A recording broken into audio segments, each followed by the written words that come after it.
Ladies and gentlemen, please turn off your mobile phones or please keep them on silent. Thank you.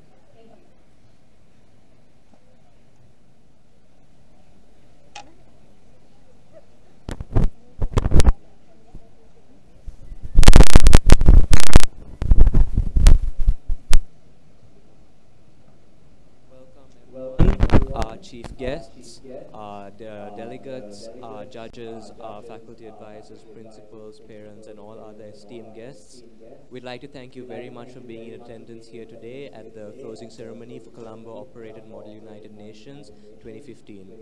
It's been 3 long, intense days of debate, and a lot has been achieved in the various 7 committees, and I think each and every delegate here can feel substantially proud of what they've managed to accomplish during this conference experience.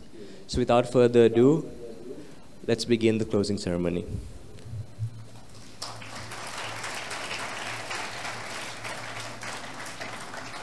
Now to begin, we invite everyone to please stand for the singing of the national anthem.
Thank you.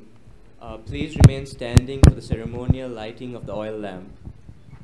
To conduct the lighting of the oil lamp, I'd like to invite the chief guest, Mrs. Sajid Premadasa. I'd also like to invite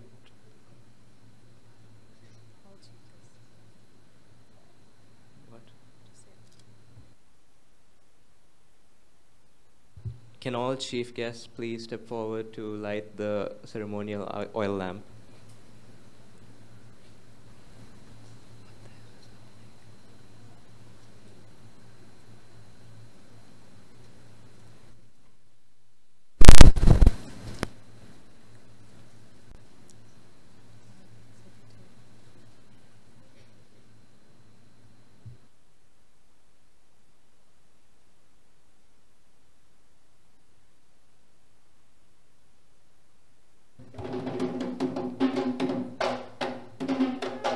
Can we invite Mr. Phil Joslin, head of the Overseas School of Colombo?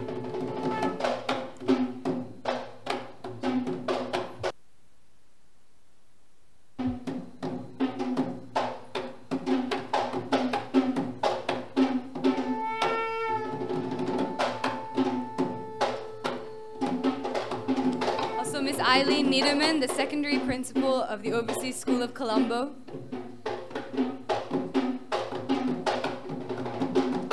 Further, I would like to invite Mr. Hasid Balapatabendi, the Secretary General of COMUN 2015.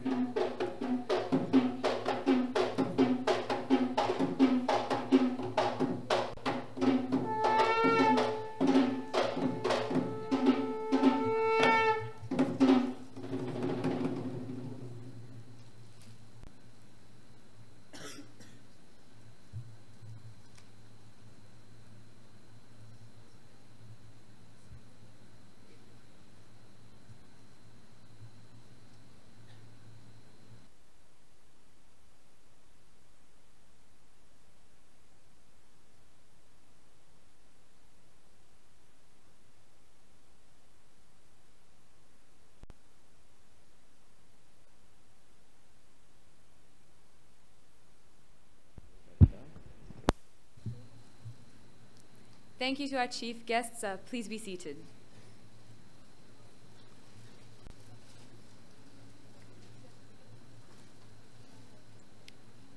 Now, after a weekend of intense debate, we would like to present to you the COMUN 2015 official video.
Now, before we proceed, our theme video for COMUN 2015, Encompassing Global Deadlock.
Now it is our pleasure to invite our chief guest, Mr. Sajith Premadasa, the Minister for Housing, to the podium to make his speech.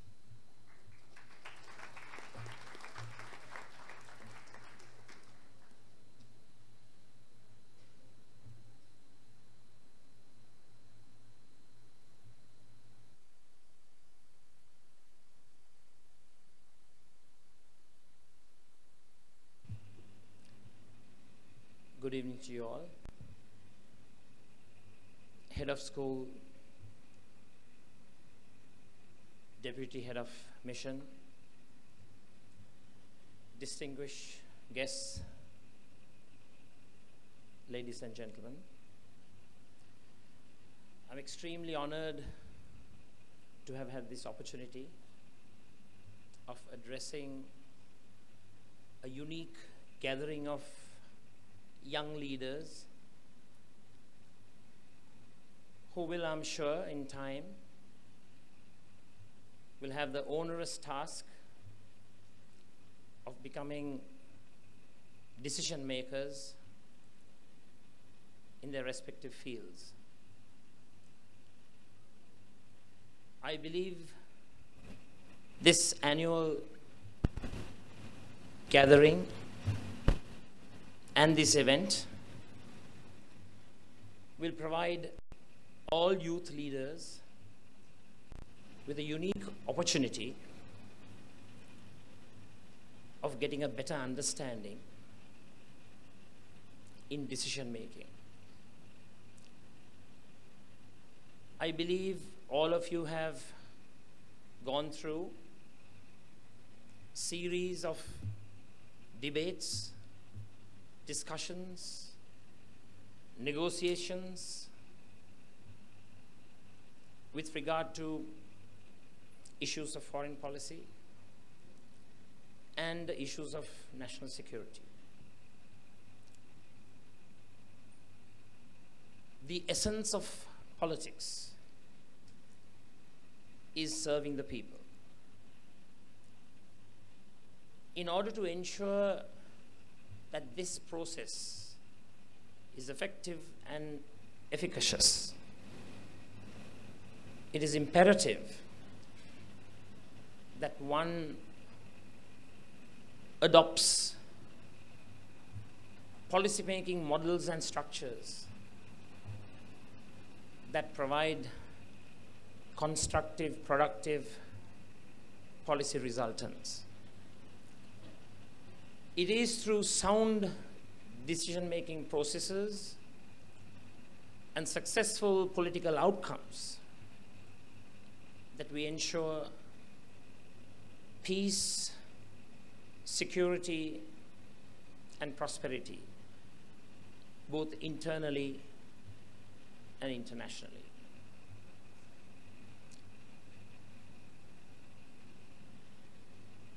Having been a member of Parliament and presently as a minister, I would like to apprise you and provide you with a bird's eye view of decision making in government.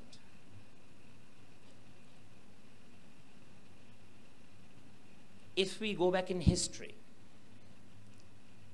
and if you look at the various events that have dominated world politics,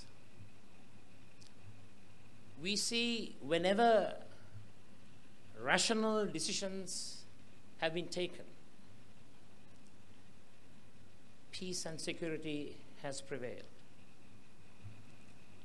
However, whenever the decision-making processes have been dominated by various erroneous tendencies, policies have ultimately led to war, conflict, and ultimate catastrophe.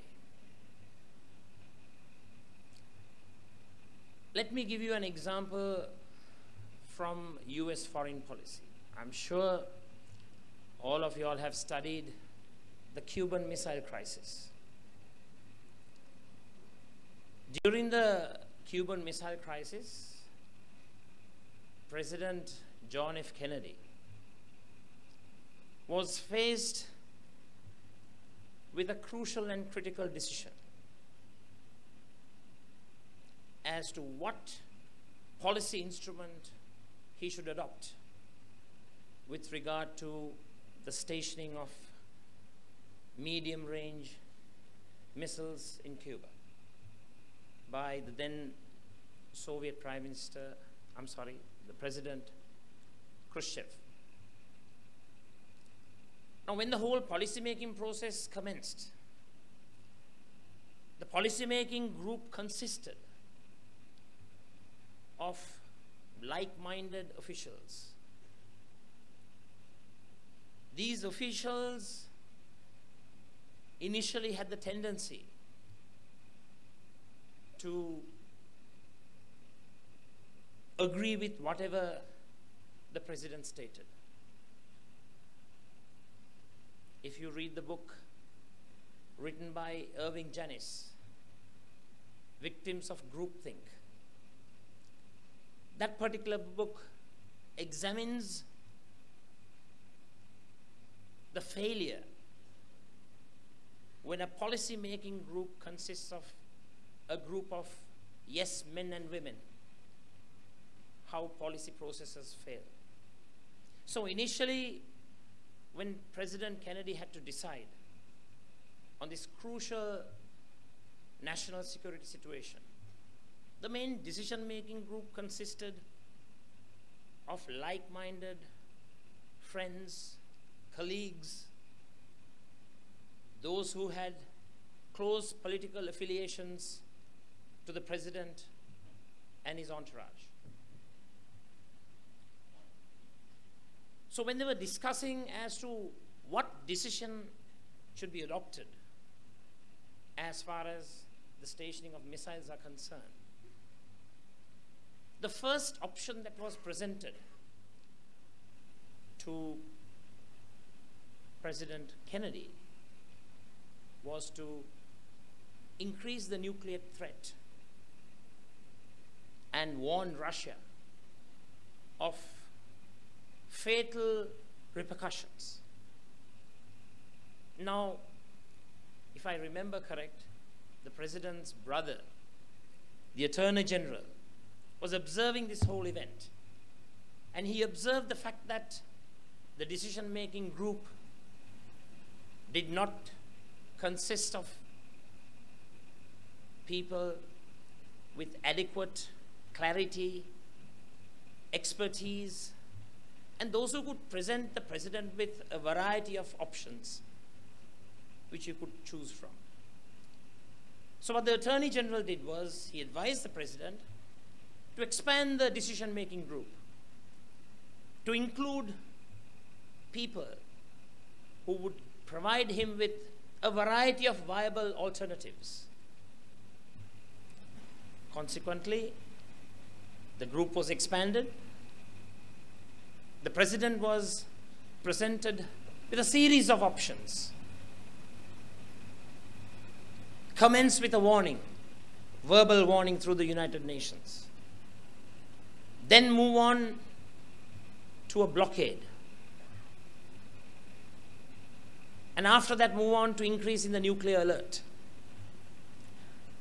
And ultimately, the most fatal option, utilization of nuclear missiles. A nuclear first strike. So when the president was provided with a series of options, which extended through a graduated scale,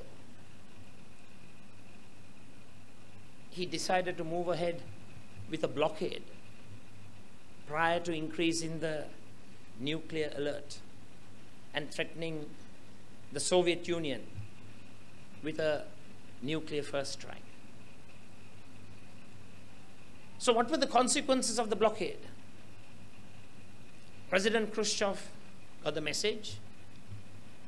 He withdrew the missiles and the status quo returned. Now, this is a very, very clear example of rational policy decision making. The policy inputs were sound. The process was structured. The process was rational. There was no bureaucratic log rolling. There was no bureaucratic inertia. There was no monopolization of the policy-making process. And the resultant was you had a series of options where there was a graduated scale of escalation. And President Kennedy chose the correct option. He was not a victim of groupthink. Now, why I illustrated this example is because in this present day and age, in politics, there's a lot of groupthink that dominates. You have decision makers who surround themselves with colleagues, political cohorts, who like to re-emphasize the opinions of the political leaders in order to gain favoritism. And the ultimate consequence of such a structure, of such a procedure, is policy options that are presented to the head of state and to leaders that end up in policy disasters. So I think it's very important as young leaders, when it comes to decision making, it's prudent and wise to look at all options, to ensure that you have awareness and knowledge of all inputs. You should examine the different polarized positions, a whole range of analysis in policy decision making is vital if right is to prevail. If we take a very current example of internal political decision making that we had just prior to the presidential elections, you had a whole group of advisors advising the ex-president, go for a presidential election.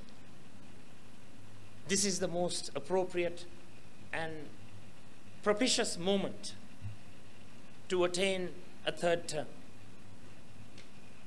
Now, what these advisors did not provide with the main decision makers was the various other options that were available that would have promoted and protected the national interest and the interest of the head of state. So I have to say, even the ex-president, the predicament that he's in right now is also because of the failures in the decision-making processes. When you surround yourself with a group of people who do not provide you with proper advice with clarity, and options, you always end up in political failure. So basically, I take this opportunity to congratulate all of you for having participated in this excellent process, a process that will enhance your knowledge of the operational aspect of the United Nations and other various international institutions. Mind you, the United Nations concept itself has certain inherent contradictions and weaknesses. If you examine the United Nations Charter, it commences with the words sovereign equality of nations, sovereign equality of nation states. However, the main decision-making body of the United Nations consists of a group of superpowers, which in itself contradicts the stipulations in the United Nations Charter. The Charter also prohibits internal intervention in the internal affairs of states. However, when issues of peace and security are deemed important and prioritized in the political agenda, this particular prohibition, which inhibits states from interfering in the internal affairs of other states, is conveniently pushed aside, and the provisions of use of force comes into operation. So there are glaring weaknesses and shortcomings even in the UN system, which the world has to overcome. However, by and large, ever since the conclusion of the Second World War, we have not experienced mass-scale wars and destructions. we have at all times avoided major conflicts and flare-ups.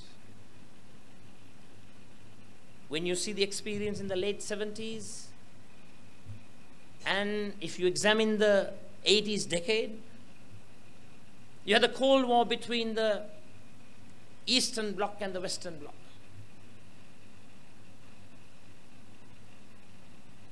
There was extreme acrimony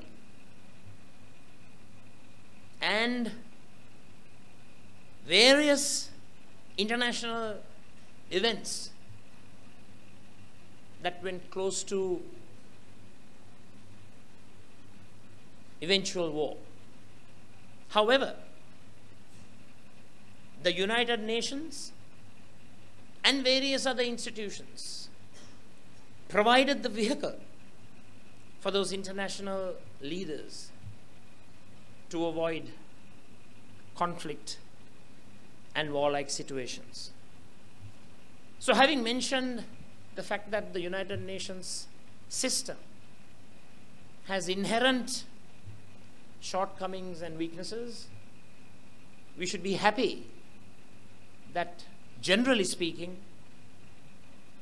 we have not seen major international conflicts, wars that have resulted in mass-scale devastation and destruction.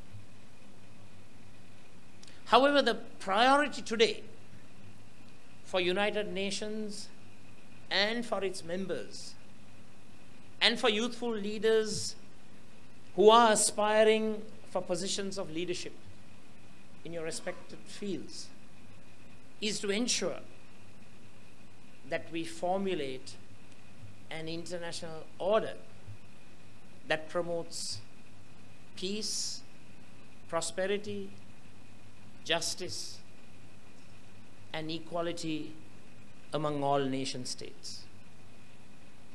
Even though we have gone past the conventional colonization programs and processes, we still see structures of dependence that are being created.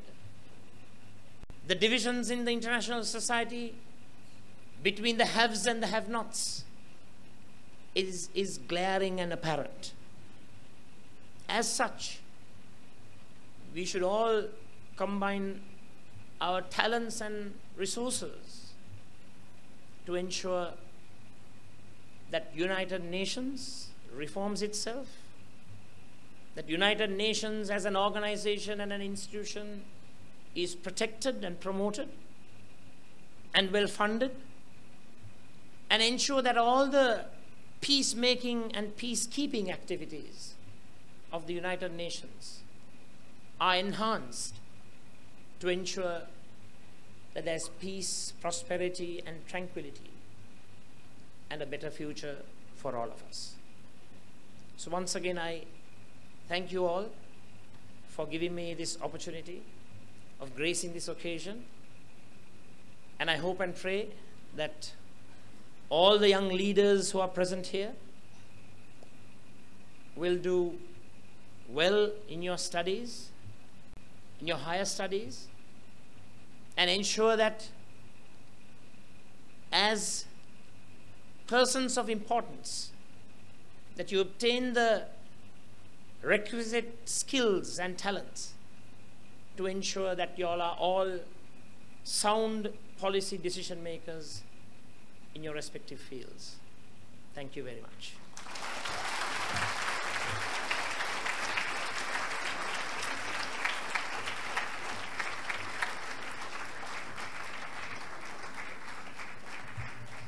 Thank you very much, Mr. Premadasa, for those inspiring words. Next, we invite the esteemed President of the General Assemblies, Mr. Dimitri Vijay Singha, to make his speech.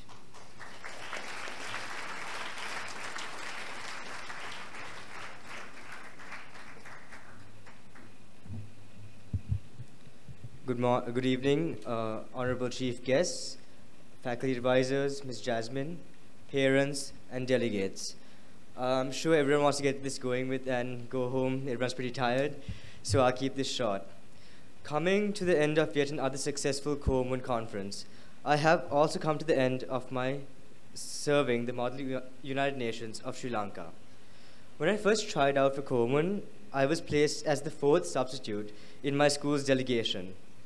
Never would I have thought that 3 years on from then, that I would be standing here on such a high pedestal as the PGA for COMUN 2015.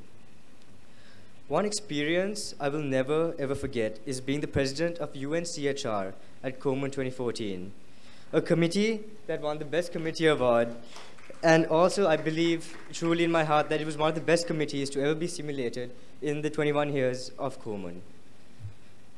One thing I learned from COMUN and from working with my EXCO is that when you remain humble and treat the people you work with the same respect that you expect yourself, that is when you get the best out of them.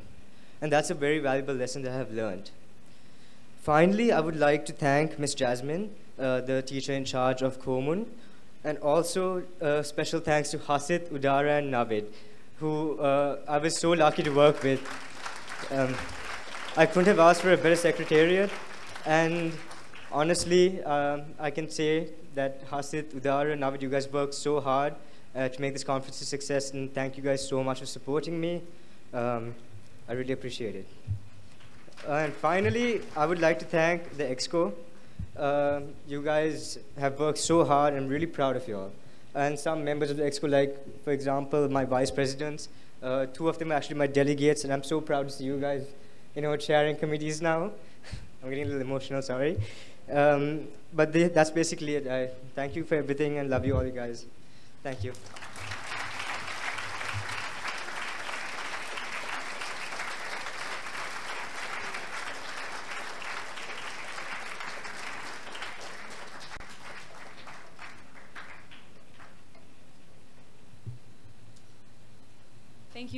Thank you, Dimitri, for that wonderful speech.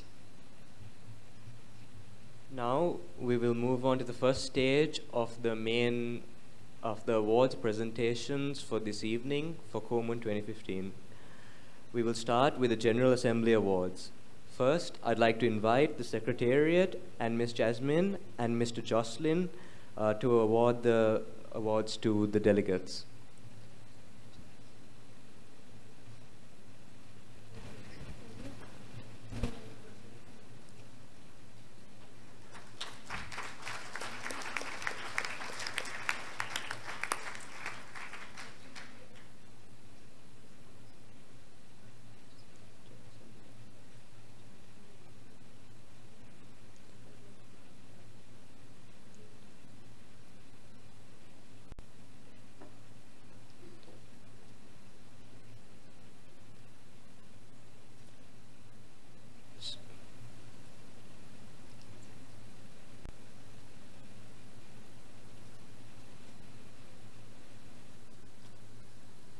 Starting with the first committee, I'd like to invite the head table of the first General Assembly to the stands.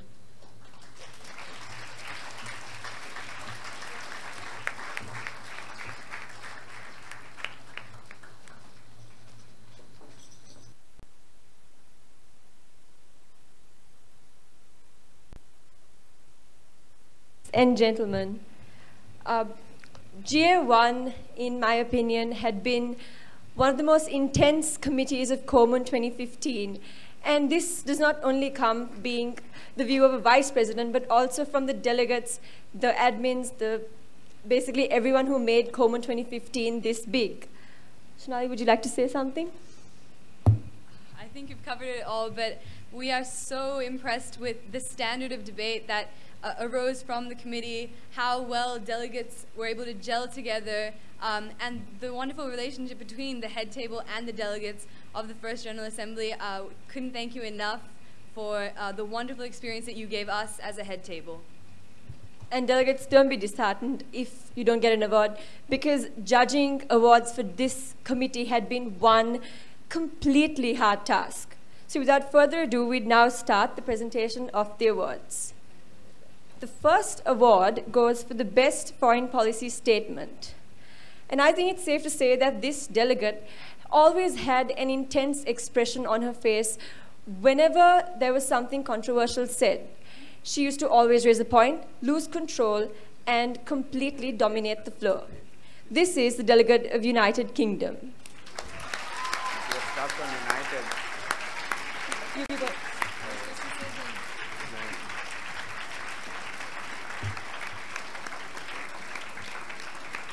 No, this. Oh, fuck. Lydia. Should I get into it?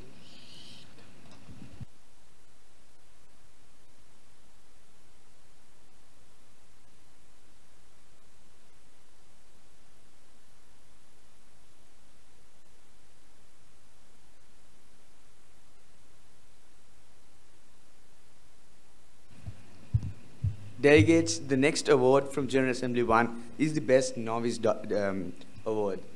The delegate who receives this award tonight is a delegate who, indeed, first time doing MUN, or even COMU to be honest, and did speak up at every time possible and provided enough debate, especially during resolution debating. And because of that, we believe, as a novice delegate, this delegate has performed more than enough to achieve this award. The award goes to the delegate of Japan.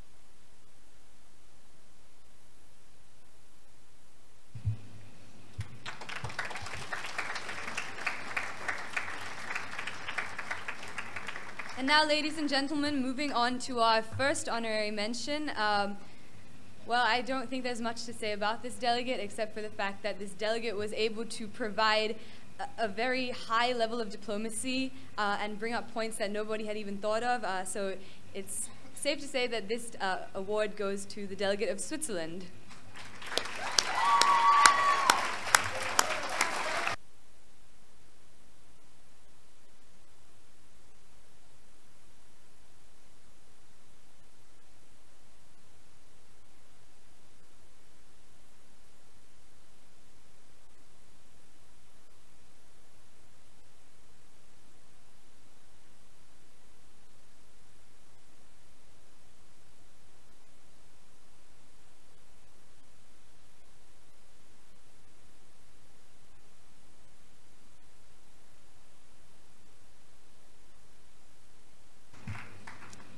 Moving on to the second honorary mention of GA1.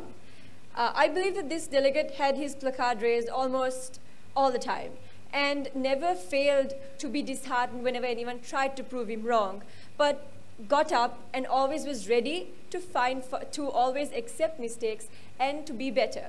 So this delegate is the delegate of Ukraine.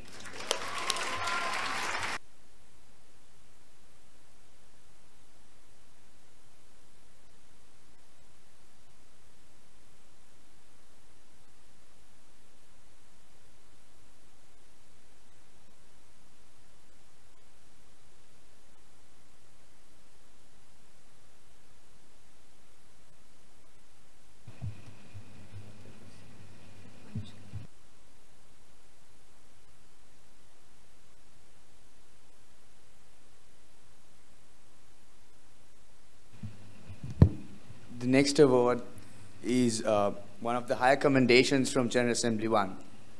This is again a delegate who spoke up at the most necessary of times, but whenever spoken, pointed out all faults within a delegate's speech or points provided by any other delegate. This is the delegate of Iceland.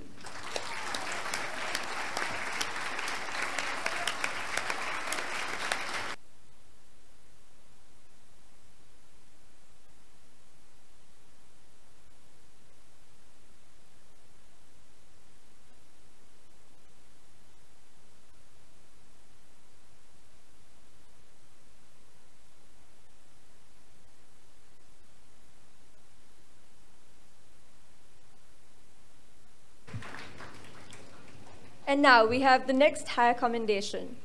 I believe this delegate always made sure that points of entertainment were ones that the committee truly enjoyed.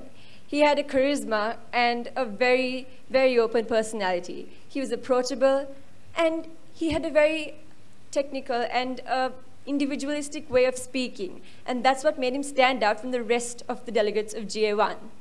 This delegate is the delegate of the Russian Federation.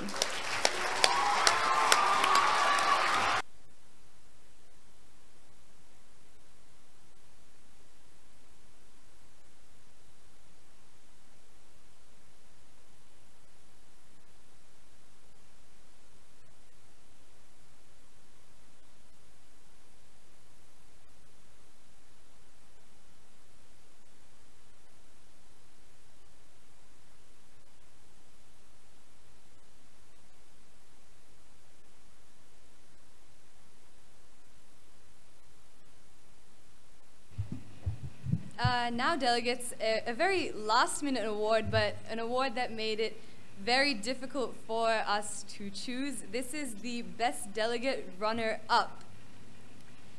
Committee would have never been the same without this delegate. Everything that this delegate said was, it would completely blow the rest of the committee away. Nobody could rebuke it, nobody could rebuttal it. He had such vast information always at his disposal. He was always ready to speak. His placard was always up. He truly made a difference to committee. It's my pleasure to announce the Best Delegate Runner-Up to the delegate of the United States of America.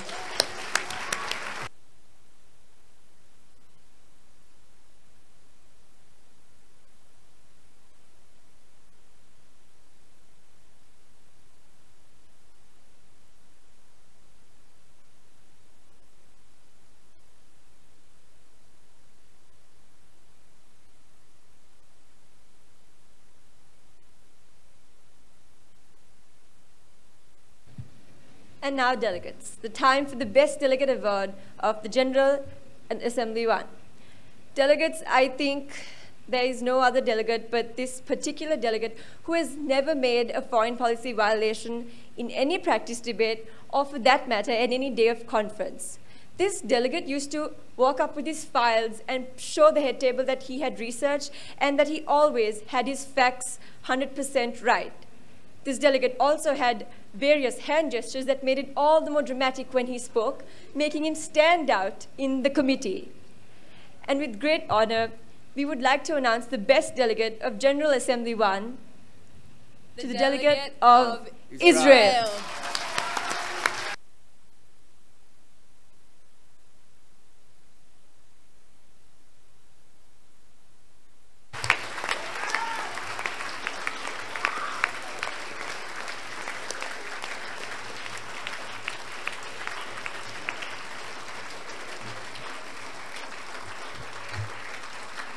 Delegates, in addition to a trophy and a certificate, the Best Delegate Award with the General Assembly 1 also comes with a 5,000 rupee gift voucher from Crocodile.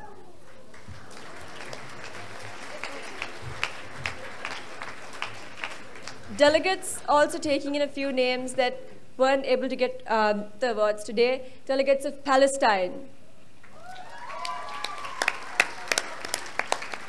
Delegate of Pakistan. Don't be disheartened, delegates. It was a great pleasure working with you. Thank you.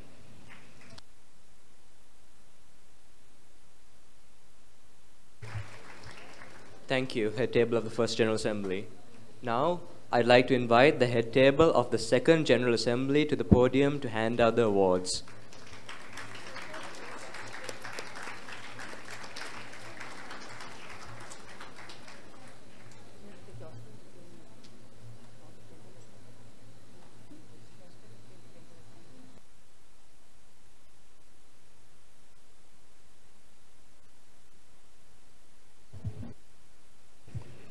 Delegates of GA2, it was an absolute pleasure to simply watch the way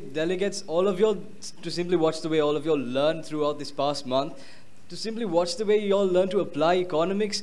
We had extremely difficult topics, to be honest. We had extremely technical and challenging topics, and it was an absolute pleasure to simply understand and to simply observe how so many of y'all improved so vastly. And we, as the head table, are actually absolutely astounded to how mature y'all became towards the end of debate and to how the level of debate increased so much, delegates. And we are so proud of you.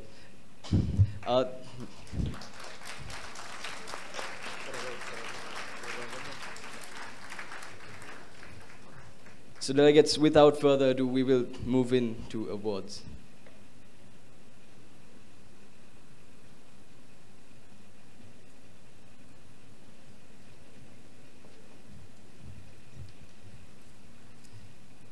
The first award for GA2, which is the Foreign Policy Statement Award, goes to a delegate who not only had an incredibly good foreign policy, an incredibly well-researched and extremely thorough foreign policy, but also was a very passionate debater who contributed so vastly to debate. And without this extremely enthusiastic delegate in committee itself would definitely not have had that vibe that is necessary to keep a committee alive. Delegates, the best foreign policy statement of GA2 goes to the delegate of Singapore.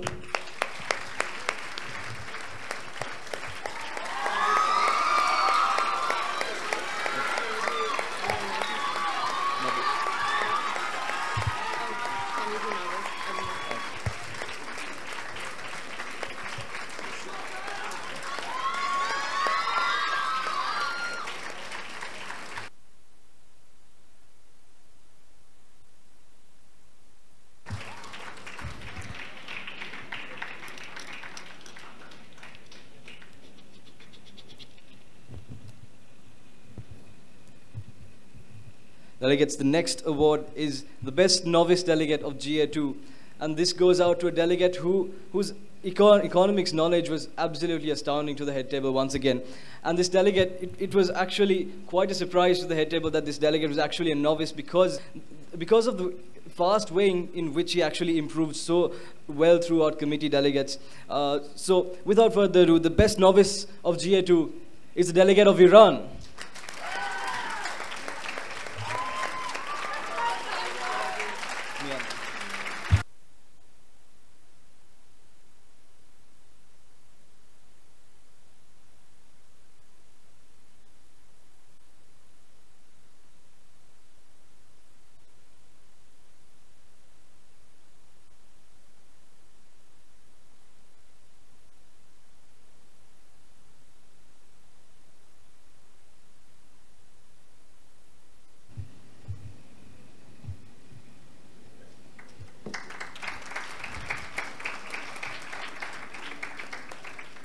The next award we'll be presenting is the first honorary mention. This delegate was one of our youngest but most experienced delegates, and probably one of the most animated ones too. He consistently showed a high level of respect and for other delegates and a high level of diplomacy. This award goes to none other than the delegate of China.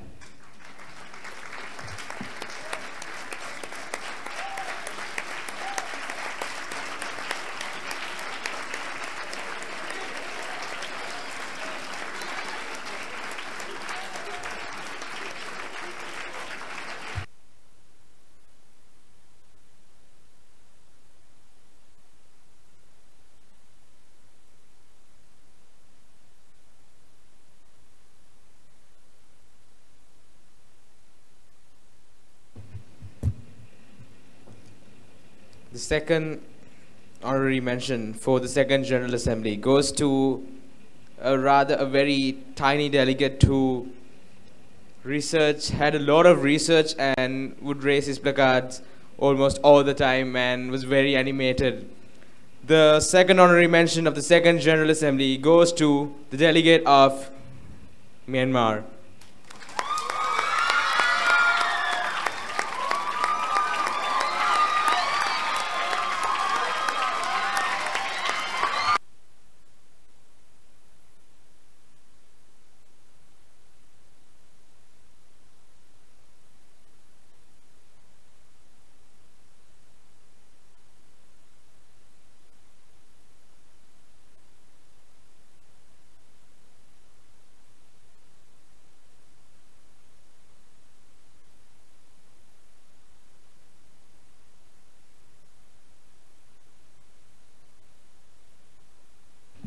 delegates, the first high commendation of the Second General Assembly goes to a delegate who was so passionate about Second General Assembly debate that he, in fact, went to the extent of drawing demand and supply diagrams to explain his point. Delegates, the first high commendation goes to the delegate of India.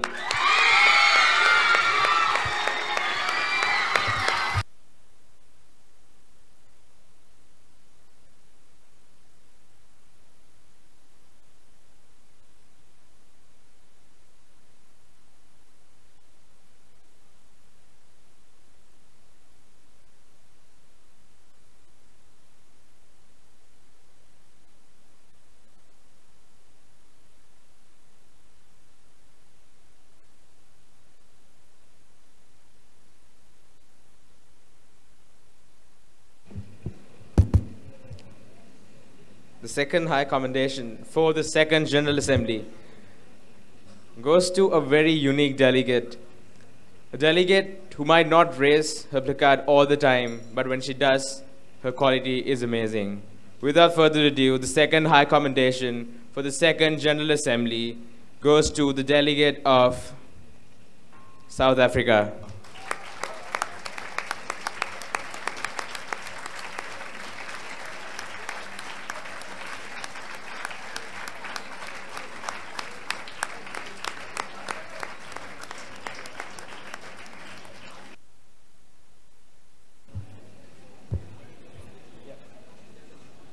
Delegates, just to remind, the delegate of South Africa is not present because she's taking part in another event.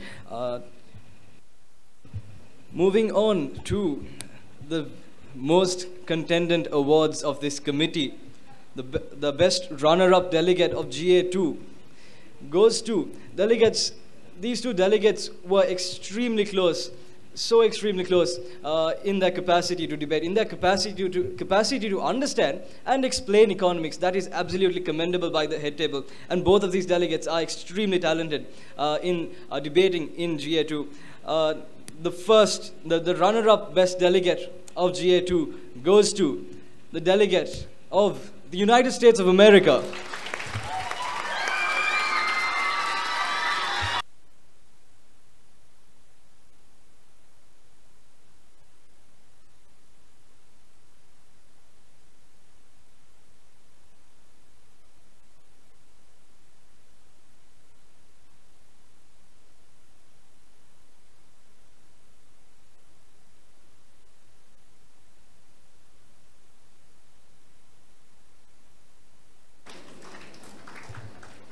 The next award we will be presenting is the most prestigious award that we have, and which is the Best Delegate Award.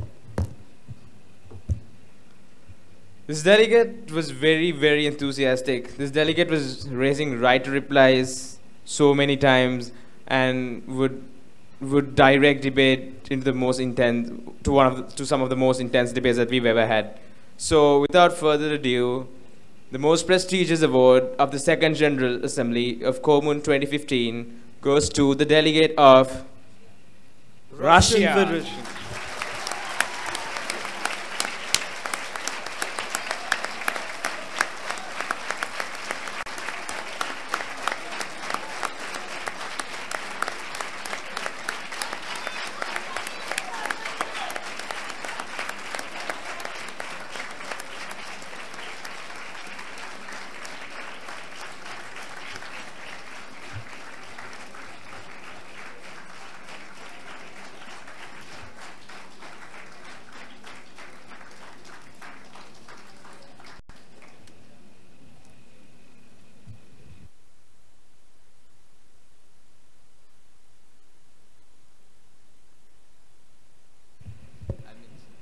Delegates, we are as a head table, we are very proud to say that the Second General Assembly of COMUN 2015 was one of the most successful committees.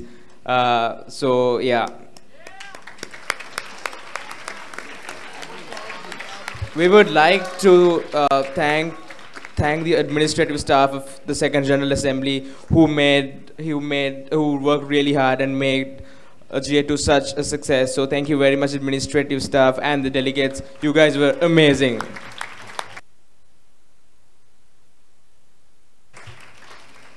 Thank you, head table of GA2. Next, I'd like to invite the head table of the 4th General Assembly to present the awards.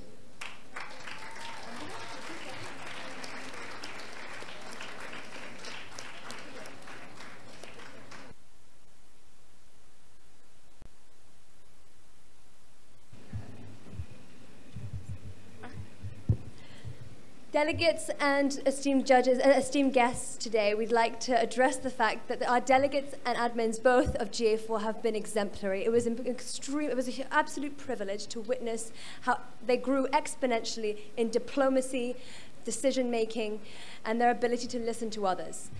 I'll now move on to my co-vice chair. Chairing the General Assembly 4 was my first experience with the Colombo Model United Nations community. And I have to say that I was impressed with both the level of competition and the level of camaraderie that took place in our committee, as well as the growth of the novice delegates, which was frankly startling. Even after doing 4 to 5 years of MUN and participating and talking about it, I don't think I've ever seen a group of delegates who has grown so much in such a short amount of time. And so I'd just like to thank everyone who participated in the General Assembly for being amazing. With that being said, delegates, we'll be moving on into the much awaited awards for the 4th General Assembly. First of all, delegates, the best foreign policy statement of the 4th General Assembly. Now, this delegate's foreign policy statement on both topics, delegates, both incredibly difficult topics. It was, and as the head table, I can say it was a phenomenal pleasure, my distinct pleasure to have read such an FPS in my time as a chair. All sorts of international law, politics, and all sorts of things within this FPS delegate made it a complete treat to read. It is none other than the delegate of Sweden.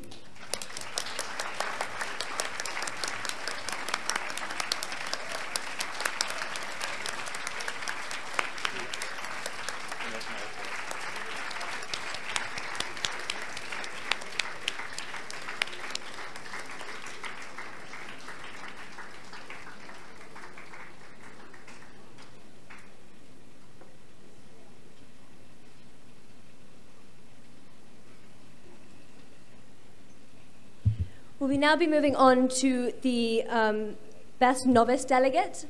Now, this particular delegate astounded the head table with her confidence. Although she spoke quite late, the content of her debates and her ability and her confidence really resonated with the head table. And we'd now like to give this award very, very, very happily to the delegate of the Netherlands.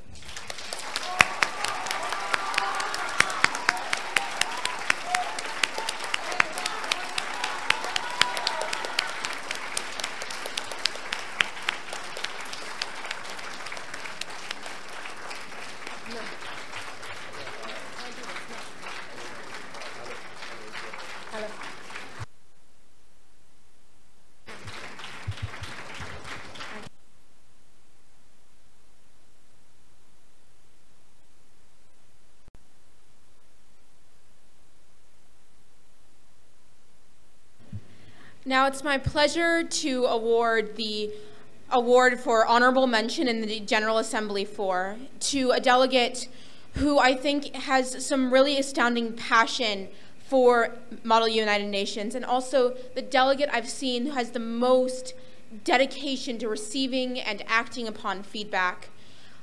Every single practice debate and every single day of conference, he came to me and he asked me, what can I do better? And the next day I always saw him acting upon that. So it is my pleasure to give the award to honorable mention to the delegate of Israel.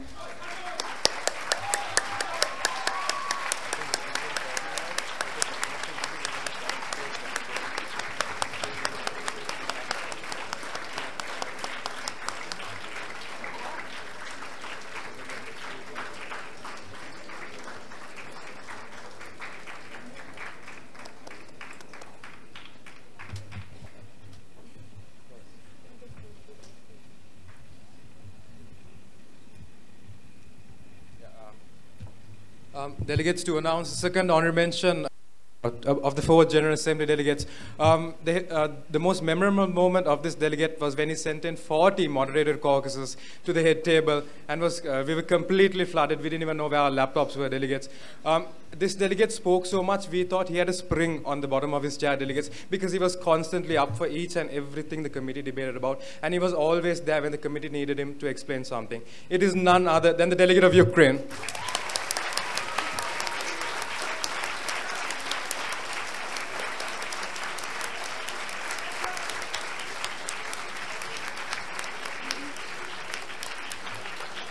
Talk about the last 4 awards a bit, and then we'll talk about.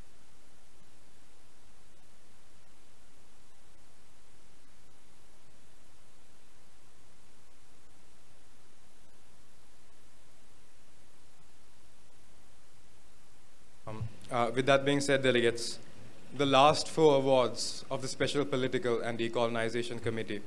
Now, as one of the co-heads of this committee, I can say that I am privileged to have chaired a committee with these 4 delegates in them. Before we do announce the awards, these last 4 delegates, the head table is extremely proud of you, and we hope you go further in the future of MUN. And it has been nothing but an absolute privilege to have chaired you. And deciding on these last 4 awards, the order of these last 4 awards, have made quite a tough time for the head table. Moving on to the first higher commendation of the General Assembly for this particular delegate. This particular delegate, in fact, had more research than I've seen in most committees throughout all of my experiences in MUN. This delegate, his points were always relative to the topic. He impressed us with his quality of debate consistently throughout every single one of our conference debates, as well as the practice debates. His consistency was exemplary. In addition, he was one of the best delegates to always be late to committee. It is none other than the delegate of China.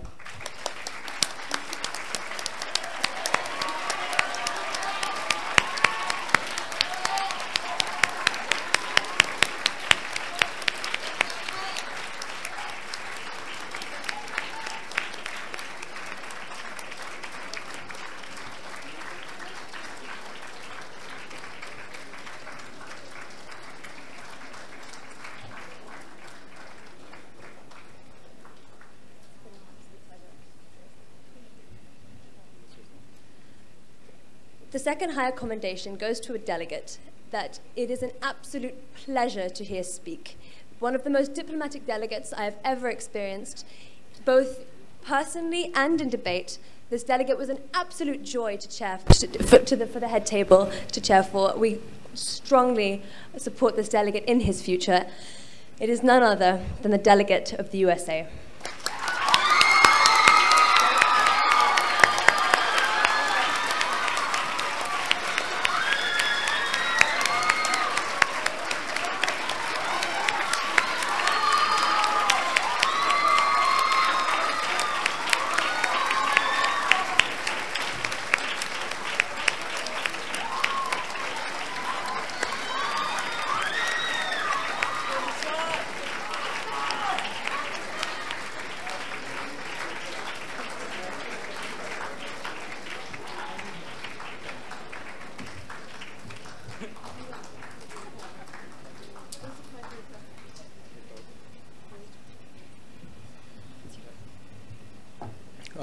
The final 2 awards of GA4, ladies and gentlemen. Delegates, the runner-up for the Best Delegate Award. This delegate did not exactly seem prominent throughout the practice debates, and indeed we were completely surprised when the delegate did pop up out of nowhere on the first day of conference and perform the way he did, ladies and gentlemen. For a state that does not even have a complete seat in the United Nations, ladies and gentlemen, this delegate gave heartfelt speeches to the committee, and we believe that this delegate really did deserve this award. It is none other than the representative of the Palestinian territories.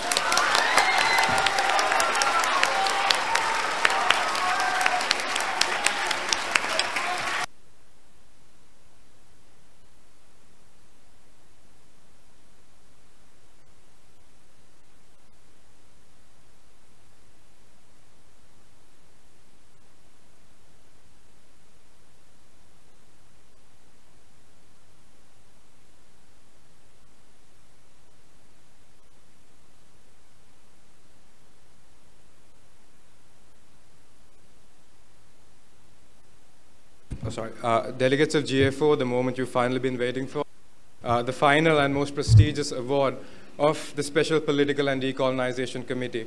Now, delegates, we feel that this delegate was a delegate who was able to grasp the mandate of the committee from the first practice debate itself and understood exactly what the Special Political and Decolonization Committee needed to do. This delegate was often the head table's favorite go-to delegate in order to increase the intensity of debate when it needed to go and debate in the right flow and direction.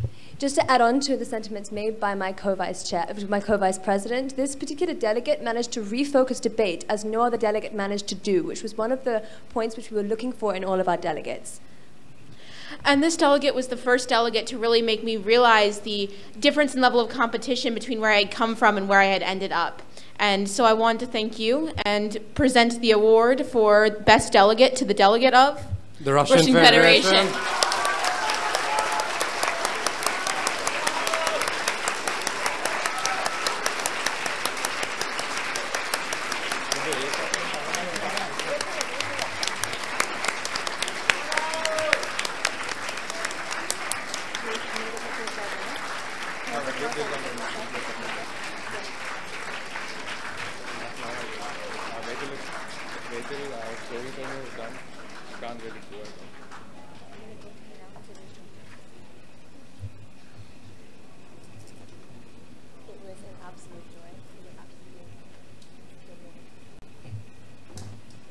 Just one quick mention of the delegates who didn't get awards. Please don't feel bad, delegates. Every single one of our delegates gave it their absolute all, and the confidence that grew from this particular conference is absolutely astounding to all of us. We'd like to give a special mention to the delegate of India, who's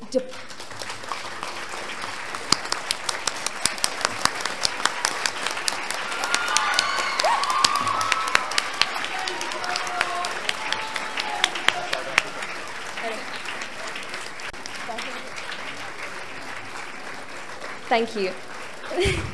This particular delegate's diplomacy was absolutely astounding to the head table, and we'd like to commend him highly on this particular area. Thank you so much, delegate. It's been a pleasure chairing you. In addition, we'd also like to mention one more delegate, in particular the delegate of South Africa, who astounded the head table again.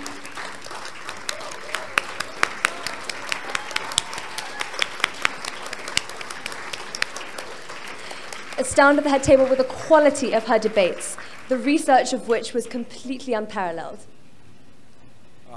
With that being said, delegates, as one of the co-heads of this committee, it has been an absolute pleasure chairing all of you. The debate has been amazing, and as chair for the first time, I believe I couldn't have been in a better committee than this, delegates.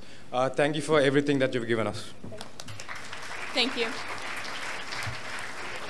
Thank you, head table of the 4th General Assembly. Now, for the presentation of the Best Delegation Award, I'd like to invite the President of the General Assembly, Mr. Dimitri Vijay Singha, to present the award.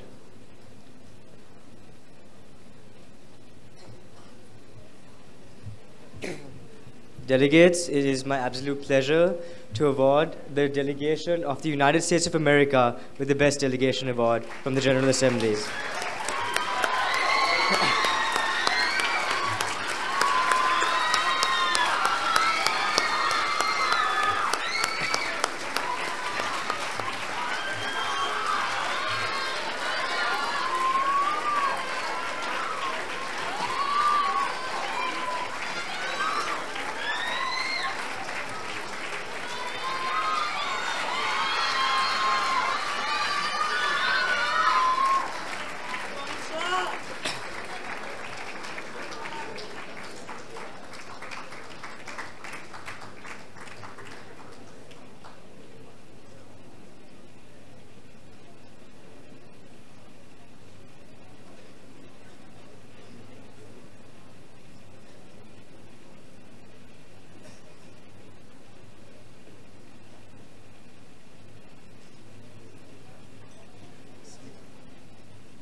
Thank you to the General Assemblies. Chief guests, you may take your seats.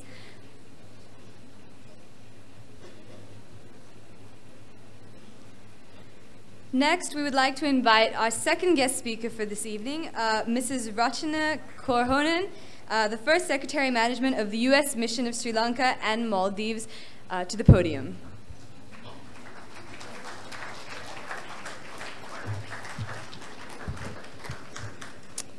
Good evening, Minister Premadasa, distinguished guests, parents, teachers, and most importantly, delegates. It's a great pleasure and honor to be here at the closing ceremony of the Colombo Model United Nations, hosted by the Overseas School of Colombo. Professor Ruth Westheimer said in her commencement speech at Trinity College in 2004, "My favorite animal is a turtle. The reason is that in order for the turtle to move, it has to stick its neck out." There are going to be times in your life when you're going to have to stick your neck out. I think this weekend might have been one of those. There were challenges, and instead of hiding in a shell, you went out and met them. If so, if that's what you did this weekend, was a great success. Each of you should be proud to be part of this program, proud of your accomplishments over the past year, and especially this weekend. You're all emerging leaders. You heard this from the previous speaker as well. And you're entering a time when our world is in dire need of your leadership. Consider this. You'll become adults in a time of leadership shortages the likes that we've never seen. At the same time, our world is already facing some of the most significant challenges and opportunities in history. The average age of a Sri Lankan is 30. Contrast that to the European average age of 40 plus. The US is 36. A new global society is emerging, necessitating new ways of thinking. Technological advances, changes that we learn from you. We're no longer the advanced generation, you are. These considerations have the world looking to you and your generation for tomorrow's leadership. You've honed your research, public speaking, and debating skills this past weekend and this past year. You've learned to write powerful, concise, persuasive statements. As you prepared for your debates, you demonstrated critical thinking skills, taking on the challenge of representing a country or a topic not familiar to you. You've undoubtedly grown in your leadership abilities and understanding and team building skills by practicing the art of diplomacy, something I get to do every day, but not as well as you've shown this weekend. You're preparing yourself to become part of the global economy and contribute as global citizens. You're going to go on to create peace and prosperity across borders. That's not a small thing to do for your generation. The skills and knowledge you're developing in Model UN will serve you well, no matter which field of study or career you pursue. With this program, you've started down the road to leadership. Make sure you continue by volunteering again and choosing the right place to further your education. Of course, my preference will be that that's done at an American university. As you move forward in your education, you have many choices ahead of you, including where to attend university, what to study, how long to study. I encourage you to study as far as you can, as long as you can, and of course, you consider not just what you want to study, but what type of environment will push you to excel, open your horizons, expose you to new ideas as you did this weekend, and opportunities and allow you to reach your highest potential. U.S. universities offer unmatched diversity, flexibility, and freedom. I don't know if anybody can guess how many international students we had in the U.S. universities last year. In year 2014, it was 900,000 international students. 3,000 of them were Sri Lankans. It's a system that's decentralized, so universities have the flexibility to change with new generations of students with our evolving world.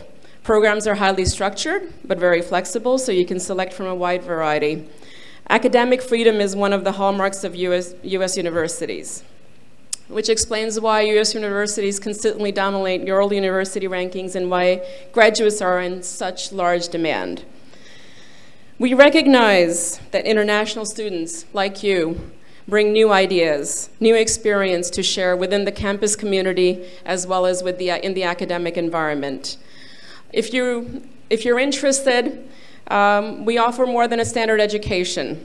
If you like competitive frisbee, we got that. You believe in the humane treatment of animals, I think there might be a club for that too. And of course, if you're advocating for LGBT or rights of women or minorities, oh, there is a lot of that. Many international students are concerned about making a big transition. There's a lot of help available. U.S. Embassy, Education US, please come and stop by. You've already shown your interest in understanding the people and systems of this great wide world through your participation in COMUN 2015. I'm confident you'll succeed in your academic pursuits wherever you go. I'll hope that you'll thank your parents foremost, your teachers, for encouraging you and guiding you. Congratulations again on your accomplishments. I hope you'll continue working toward peaceful and progressive international relations throughout your careers. Thank you.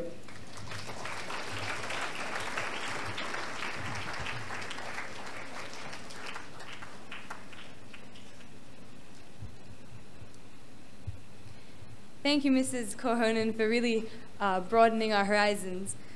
Now for an interlude, which is an entertainment item, and I believe this will be performed by one of our executive committee members, the chair of the 4th General Assembly, Aloe Benjamin Lenk.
I must go on.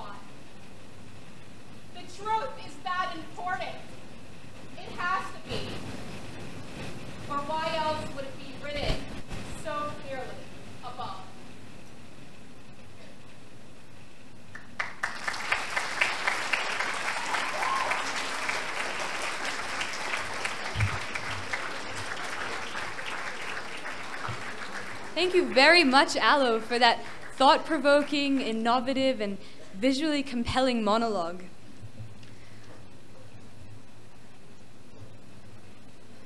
Oh, apologies. And now on to our sponsor videos for the 21st session of COMUN.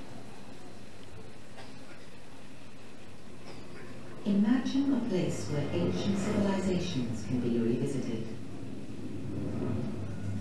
where alien life is discovered on the ocean floor, and bubbles are pushing back the boundaries of science. Imagine a place where the human immune system leads the fight against cancer, and copper wages war on hospital superbugs, where vibration is the key to quieter jet engines. Deaf people are helped to enjoy music again, and video gaming technology helps stroke patients to recover. Imagine a place where creating a smarter, faster internet is helping to determine where a planet of 7 billion people needs to go next. You don't have to imagine that place, because it already exists. The University of Southampton, making connections, changing the world.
So a huge thank you to our sponsors of the University of Southampton.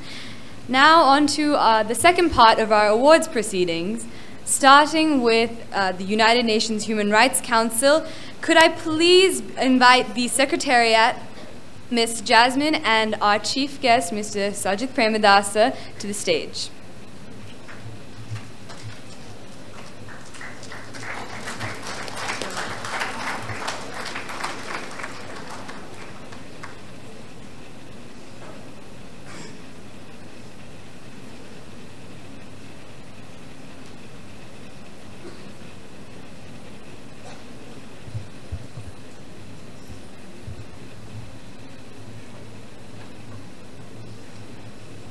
Now, we'd like to invite the head table of the United Nations Human Rights Council to present the awards for the committee.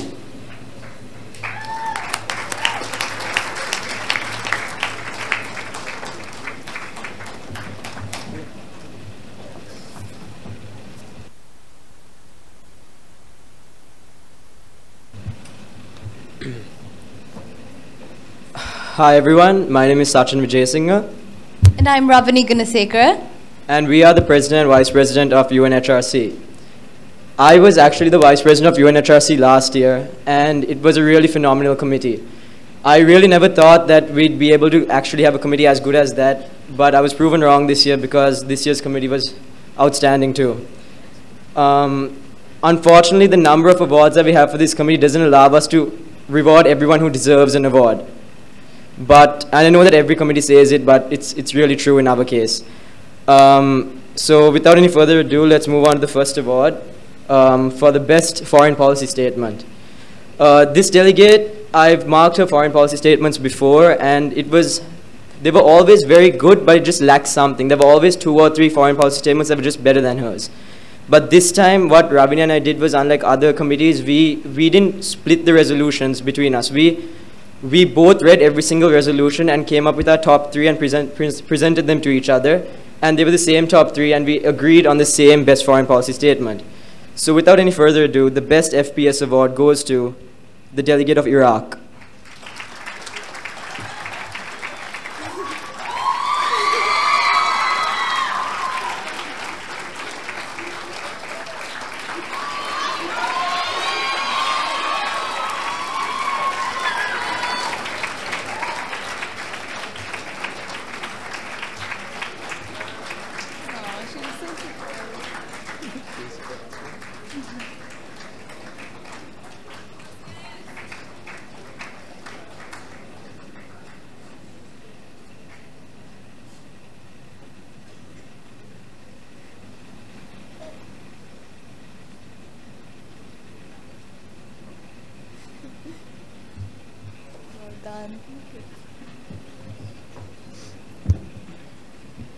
At the first pre-conference debate, Sachin and I had to force this next delegate to speak. And once this delegate gained that confidence, when it came to conference, this delegate's arguments were logical, concise, and direct. The Best Novice Delegate Award goes to the delegate of Myanmar.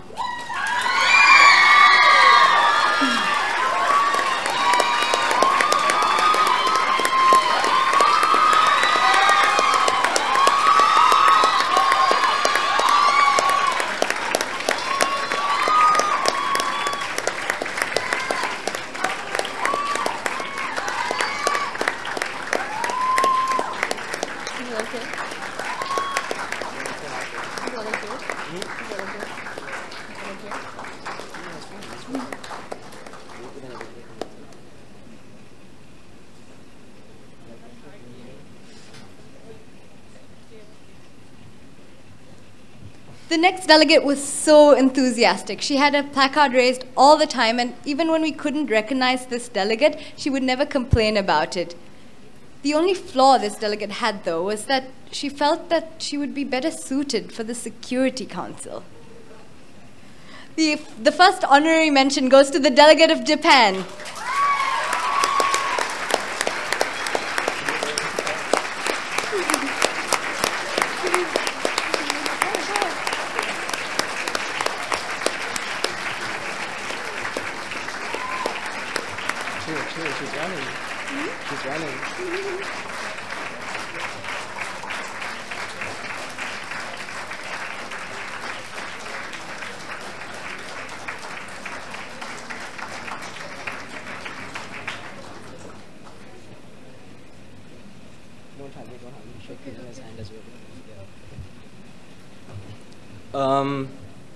The second honorary mention award goes to a delegate that I've actually known for a very, very long time.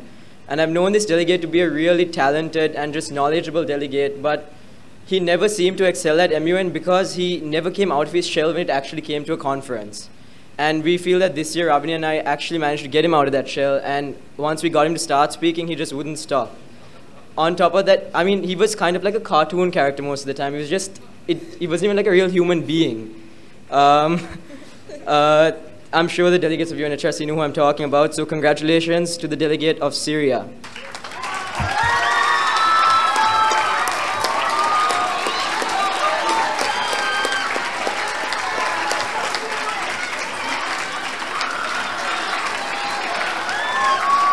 I think it's going for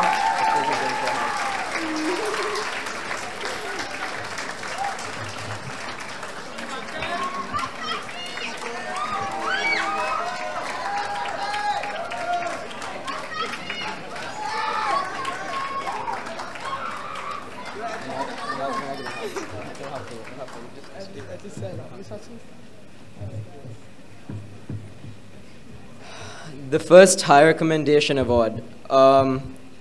I've known this delegate also for quite a long time now, and what I really admire about this delegate is that he's extremely diplomatic, and it's not that he tries to be. I mean, it's just that he's so chilled out in the way that he gives speeches.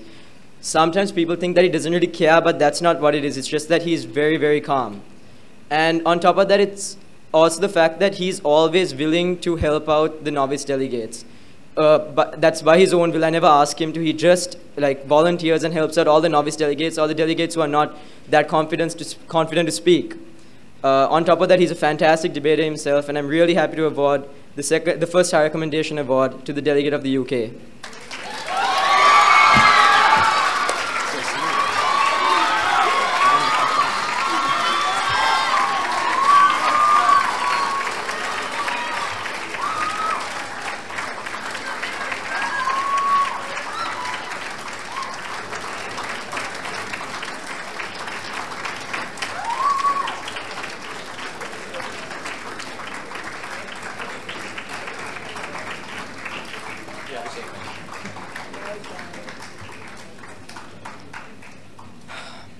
The second High Recommendation Award. This delegate, from the beginning, she established herself as a front runner in the committee. However, like she's very articulate and she's very knowledgeable. She has all the facts in line and she gives her speeches very, very well. One thing that we didn't really, one change we made to this delegate throughout conference was that during the first few practice debates, she was very, very serious. And we told this delegate that to be in UNHRC, it's not just about being a good debater, it's also about having a good time and making sure that other delegates have a good time, because that's what differentiates this committee from the other committees. And I really think that she embraced that, and come the last few days of conference, she really changed and has really, really improved. Therefore, the second High Recommendation Award goes to the delegate of the USA.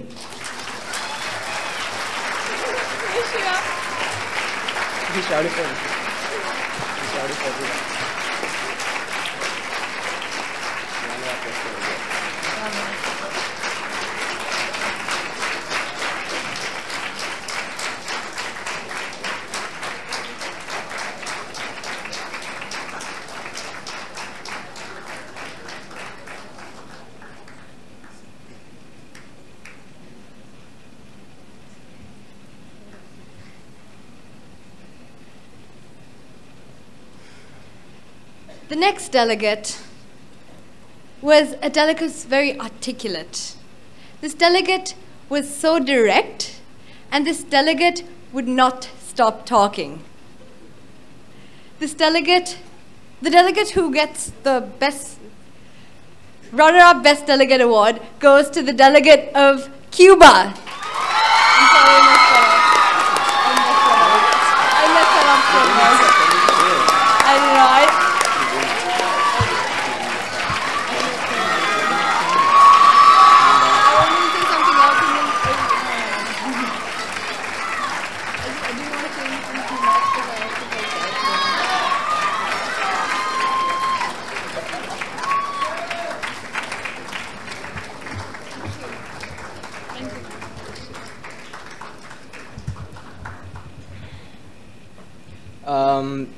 The Best Delegate Award for UNHRC.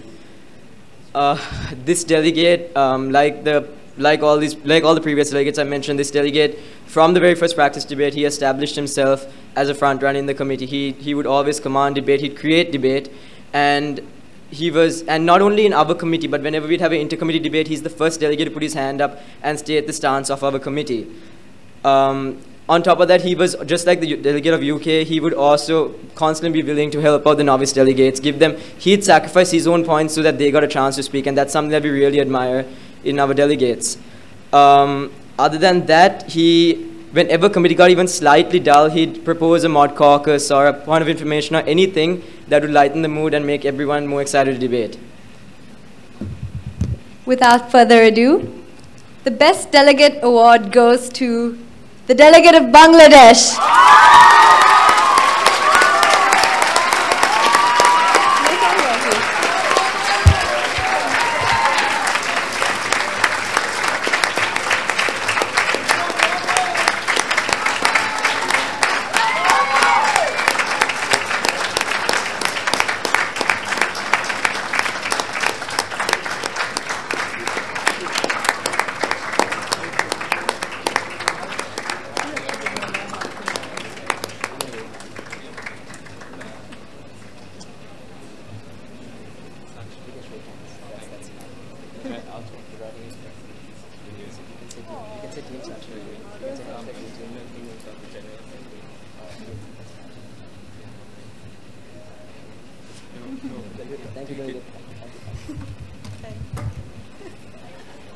I'm sorry about that, delegate, ladies and gentlemen. Like I said in the beginning, we didn't have enough awards to give everyone who deserved an award. But I hope that the other delegates aren't disheartened, because in many other committees you would probably have won awards. It's just that this committee was very, very, very competitive, and the level of debate was really, really intense. Other than that, as the president of the committee, I'd like to say it's been an honor chairing all of you, and thank you. We're so proud of you, delegates. Thank you, Head Table of the United Nations Human Rights Council. I would now like to call upon the Head Table of the International Court of Justice.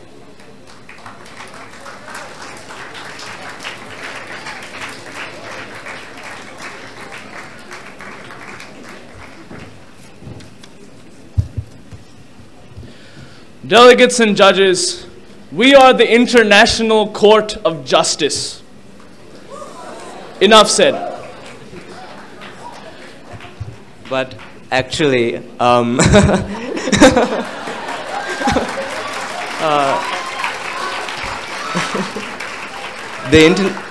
thank you.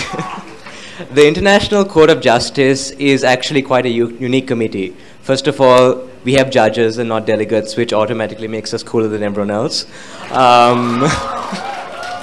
We get to speak foreign languages in committee. Namely Latin. But the thing about the ICJ is it's quite a difficult committee to grasp. International law is usually something that makes our judges, that makes new judges draw blanks, because it's something they never dealt with before and it's really hard to grasp. But when you combine that with the fact that we had so many new delegates in our committee, and even more new delegates who hadn't been in a legal committee before, it seemed like it was going to be really tough for them to actually get on track and get debating on the things that ICJ is supposed to. But then I have never ever been so impressed with a group of people in my life. The amount of growth and development they've showed, the adaptability to grasp onto the legal concepts that we threw at them, and to be able to debate on such a high quality and a high level has left us thoroughly impressed. So thank you. You've been a really good and really pleasurable committee to chair. So without further ado, we'll start with Best Novice. This judge, honestly, on the first PD, his speeches were sentences. But by the end of yesterday, by the end of conference, he initially was speaking out of a book. He couldn't say anything without this book. But by the end of conference, he was always raising his placard. He was always getting involved in the debate as much as he can, and he was contributing as much as he could, regardless of how difficult it was to contribute to a committee like ours. And this judge is Judge Dias.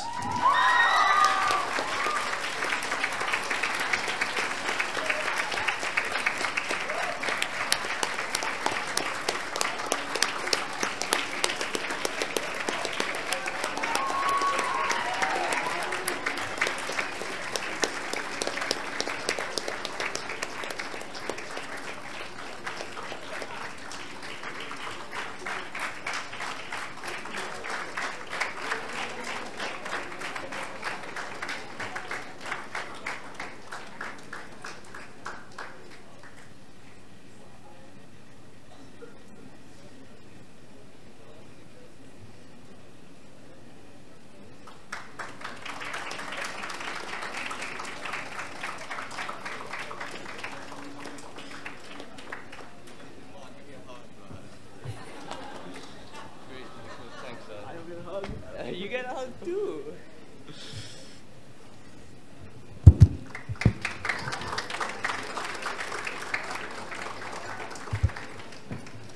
Now,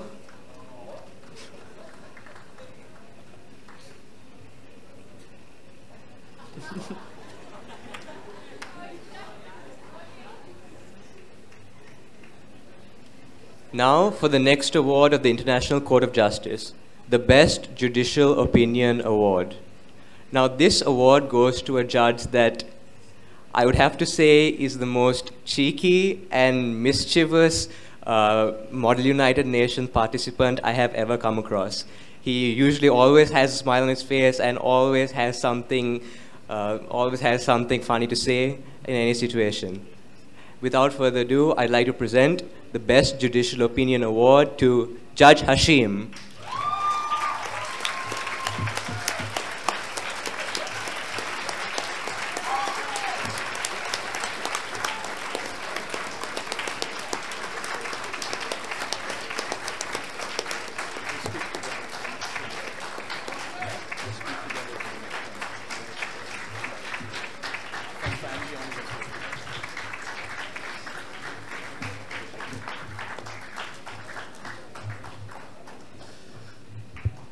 For the honorary mention, this judge is obstinate about being recognized.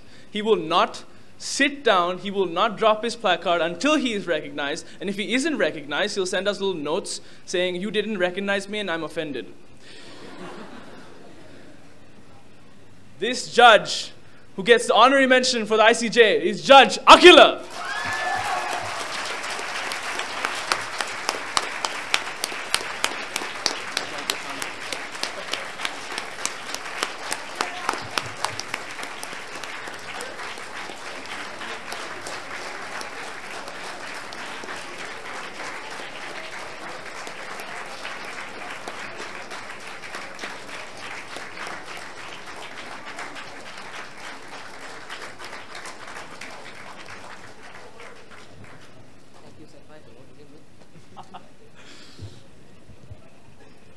Now, for the Higher Commendation Award for the International Court of Justice. Now, this judge is definitely unforgettable. Not only for the fact that he is almost an identical, he's a perfect replica, except in miniature, of our last year's president of the International Court of Justice. And he has also performed some of the most hilarious points of entertainment that the head table has ever had the pleasure to see. Also reminiscent of our past president. The higher commendation goes to Judge Framji.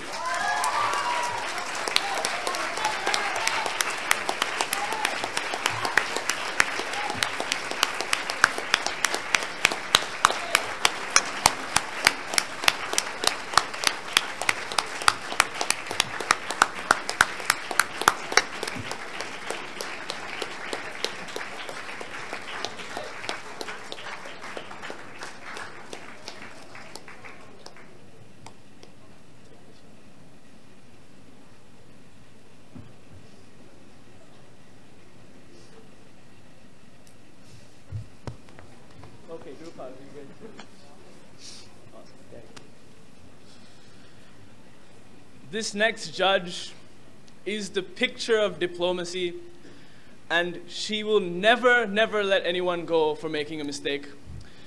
She's obstinate, she's determined, and she has a very, very good game face that if anybody has the opportunity to check, should look at. This, the runner-up to best judge, is Judge Amrita.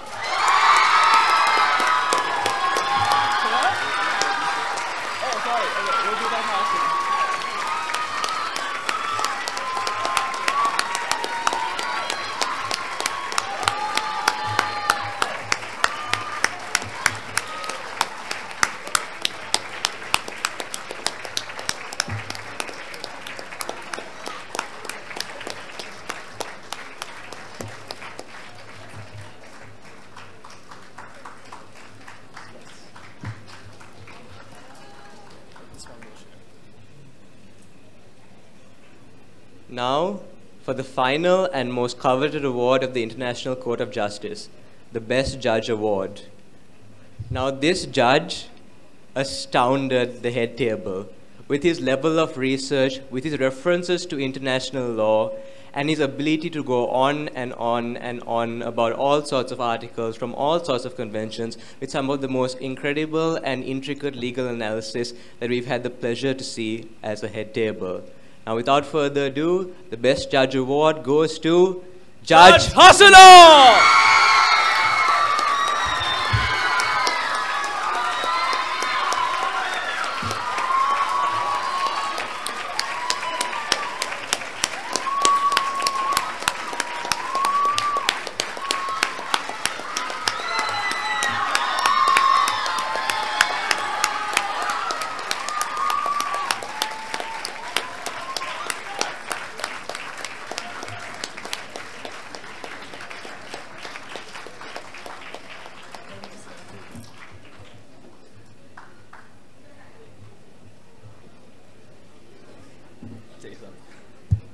All right, so before we leave, I just want to reiterate one more time how amazing it was to chair a committee of such unique, such hardworking, and so cohesive, I use the word cohesive, judges who were able to adapt to almost any situation and who were able to really show COMUN what the standard of the International Court of Justice is. Without these judges, we would not be the amazing committee that we were. We wouldn't have had the amazing times that we had. And I personally strongly believe this is the best committee I've ever been in and ever had the chance to chair. Thank you, judges, for giving us such an amazing experience.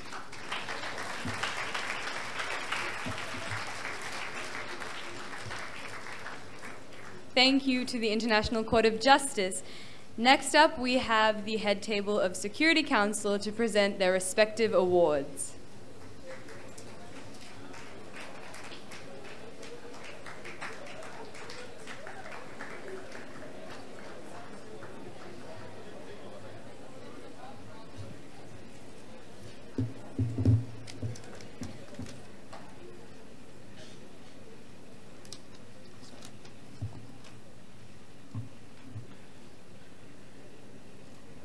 Good evening, delegates. To chair a committee with 5 veteran MUNers who are taking part in their last MUN conference as delegates was an astounding task. Having chaired 3 security councils, this was by far the best I've ever seen.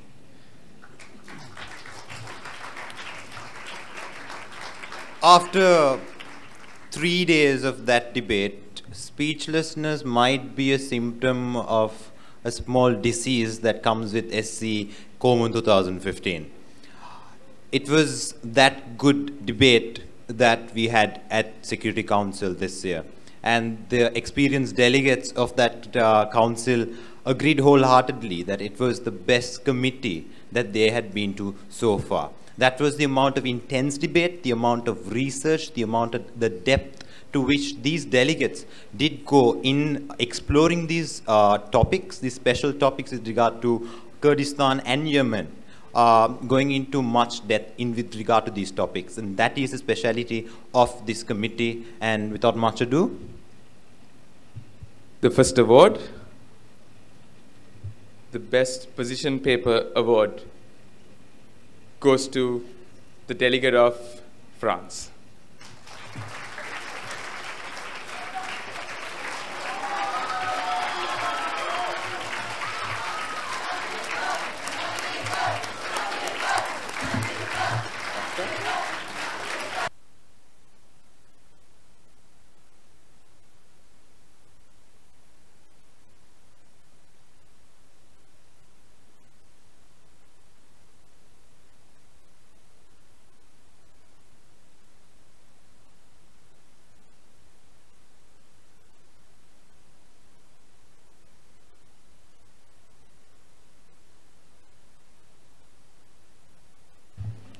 the honorary mention award.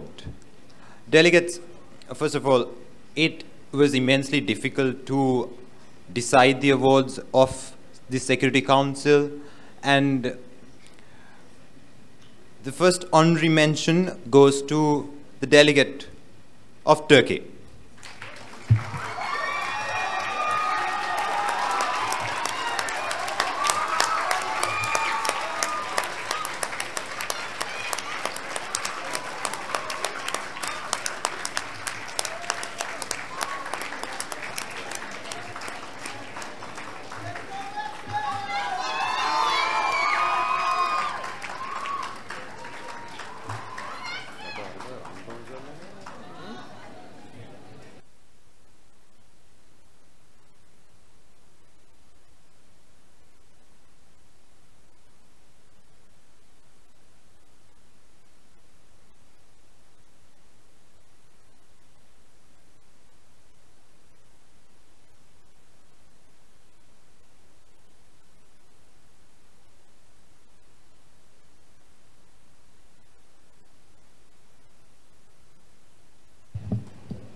The High Commendation Award. The amount of debate that took place, we did not have a single point of entertainment, but every second was entertainment for these delegates. They enjoyed the level of debate so much that we did not need any POAs for the entertainment purposes. Delegates, without further ado,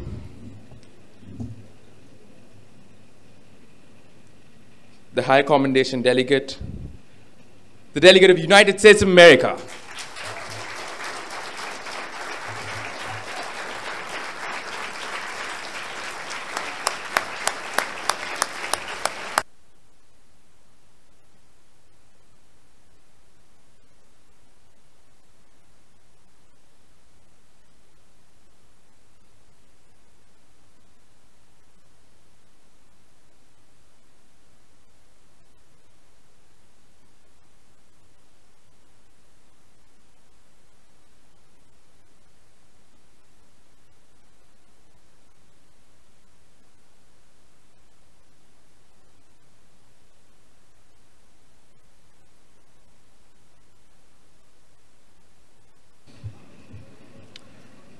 Delegates, we had a really complex point system within the Security Council that we used to the ultimate dot. Even it was a matter of decimal points that separated some of these delegates in their rankings at the end of these 3 days of debate. And that is, again, the amount of quality of debate we had. And as stated earlier, there was no point of entertainment in the committee because they enjoyed themselves to the maximum with the debate. The debate was that exciting. And even until after the sessions were adjourned, these delegates stayed in committee because that was the amount of connection they had to their committee and to each other. So these last two delegates, it was extremely hard to draw a line between these two delegates. It was in fact the point system and only the point system, that 1 decimal point, that made the difference. These two delegates have been two of the best, definitely the 2 best delegates of this conference. And without much ado, the runner-up for Best Delegate is the Delegate of the United Kingdom.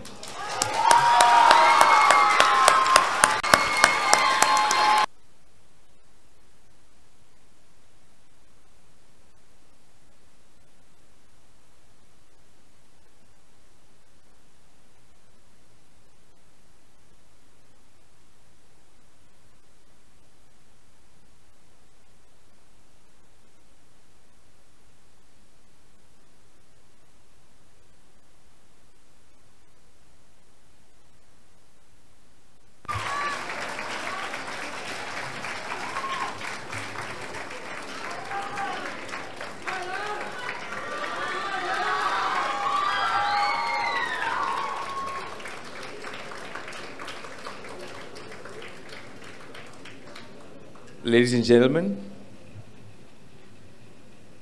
I'm pretty sure that anyone who has been to this committee by now knows who the best delegate is.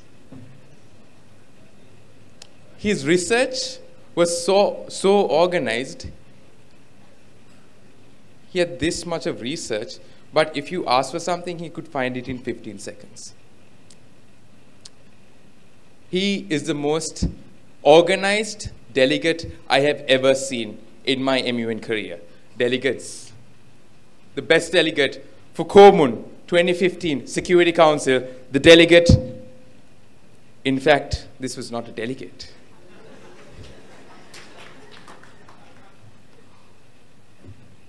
The representative of Kurdistan.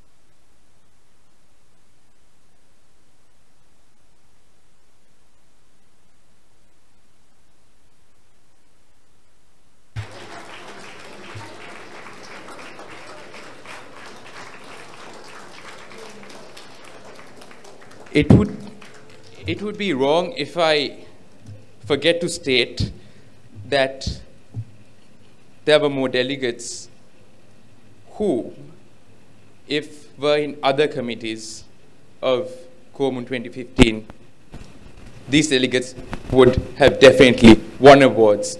But in fact, due to the level of debate, the level of competition within this committee, and since there's only 4 speaking awards within the Security Council, these delegates were not able to win awards, ladies and gentlemen. If these delegates were in other committees, it would have made the lives of these other EXCO members much, much harder.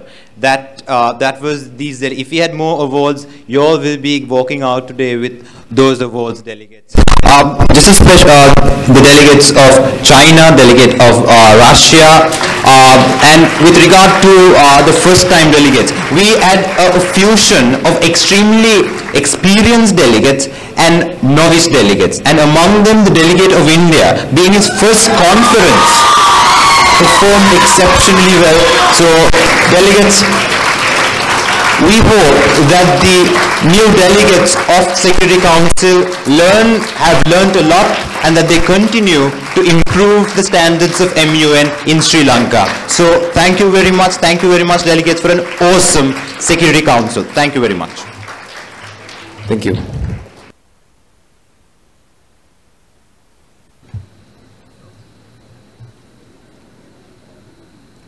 And lastly, our newest member of the Colombo Operated Model United Nations, the head table of the United Nations Peace Building Commission.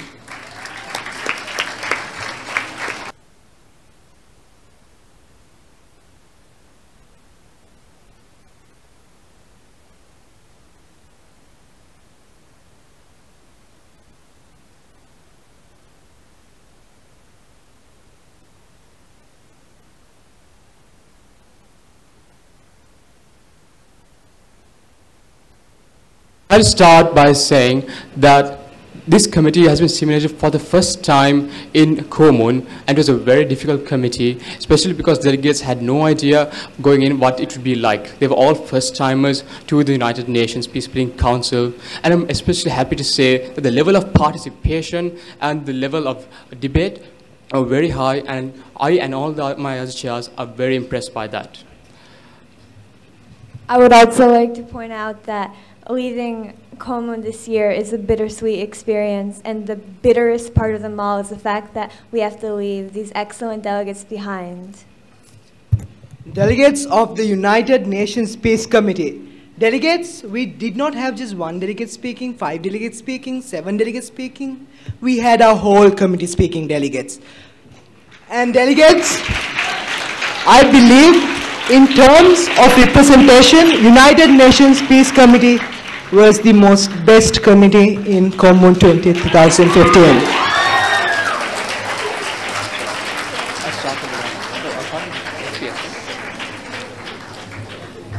Without further ado, the award for the best foreign policy statement goes to the delegate of Bangladesh.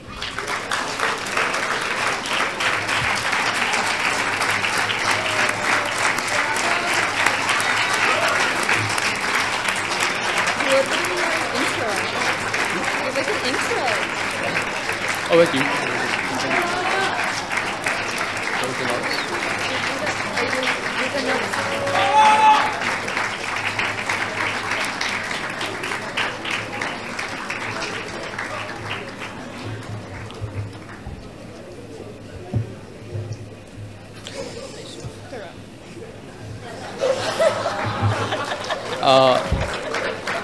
Moving on, the award for Best Novice goes to the delegate of Eritrea.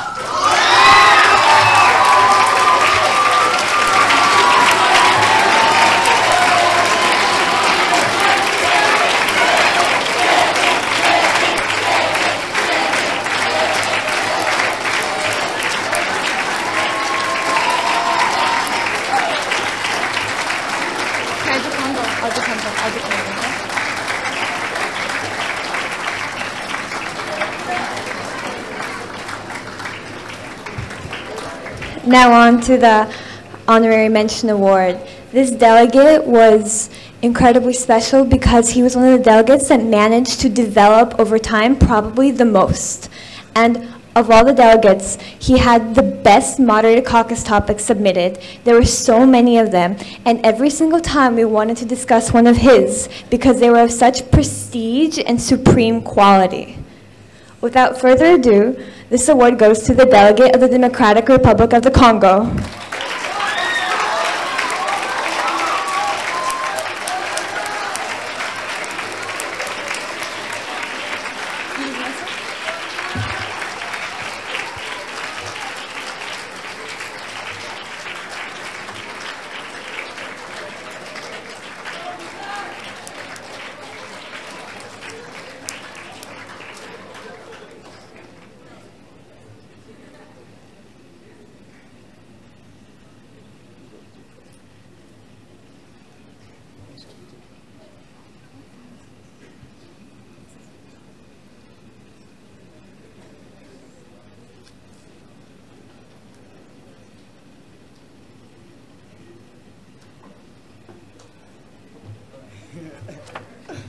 Thanks, Al.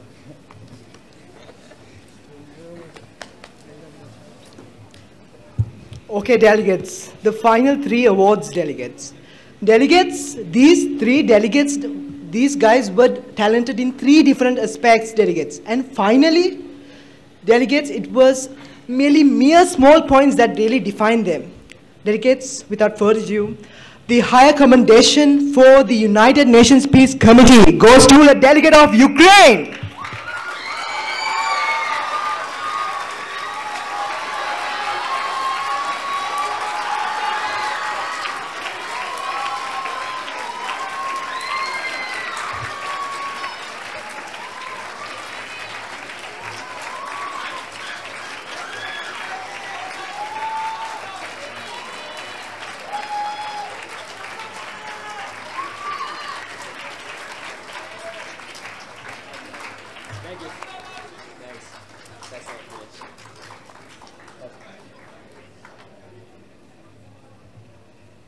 Now the award for the runner-up to the best delegate.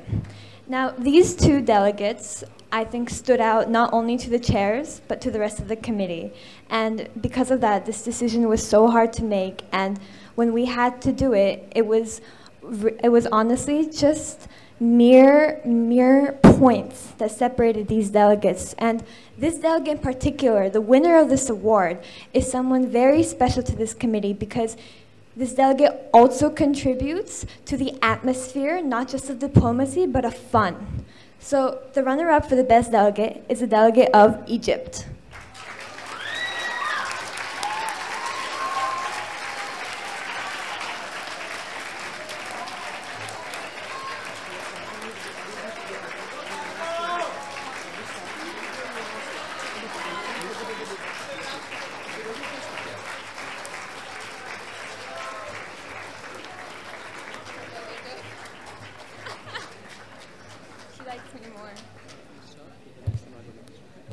Delegates, the final award. Any guesses, delegates?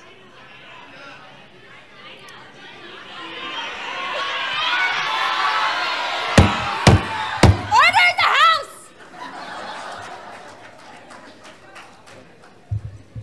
Delegates, this delegate is so special, and honestly, he knew our mandate more than any other delegate in the House, and it is this that separated him along with the points. However, according to most of the delegates in the committee, he has terrible fashion sense. I'm sure you can all really know who I'm talking about by now. The award for the best delegate goes to the delegate of China.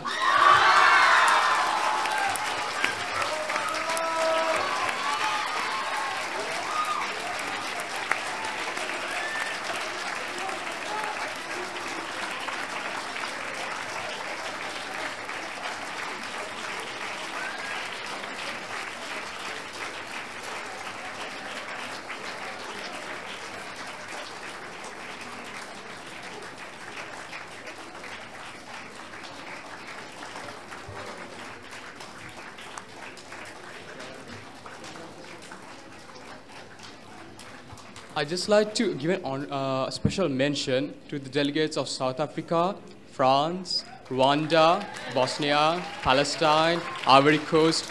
I could go on and on, but thank you all for being part of the UNPC and contributing to COMUN 2015. Thank you.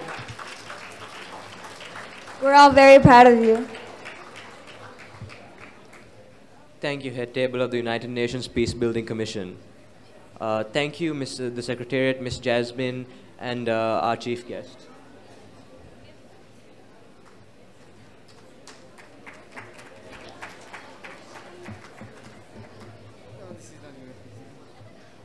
We'll take it later. And now, we'd like to present the Administrative Staff Awards. To present these awards, I'd like to invite the Head of Logistics, Mrs. Jasmine, and Ms. Rashana Korhonen, and the Deputy Head of Logistics.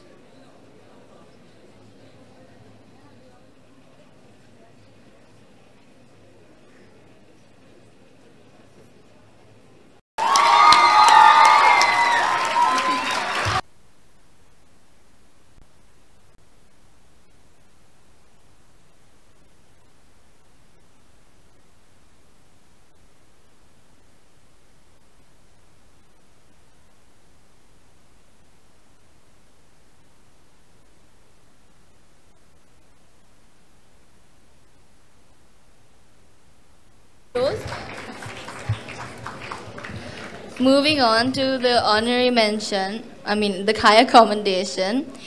Well, this girl, she's never missed any practice debates or any meetings so far, and she's always been asking me for work. She literally just comes up to me and asks for work, and she's always running up and down, and she's always been there. So the award for higher commendation goes to Matisha.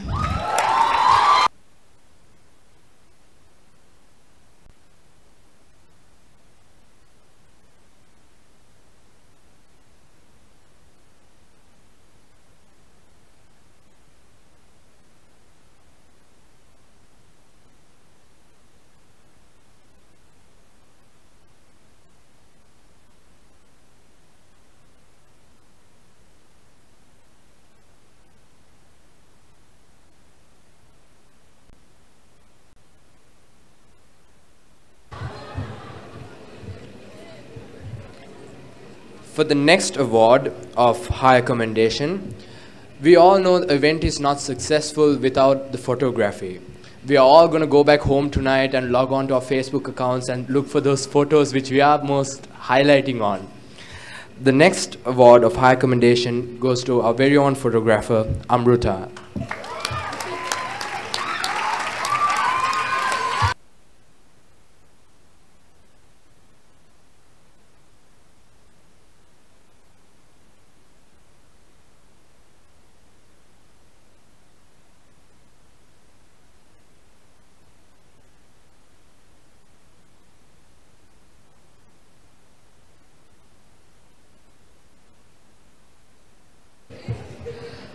next award is Best Admin.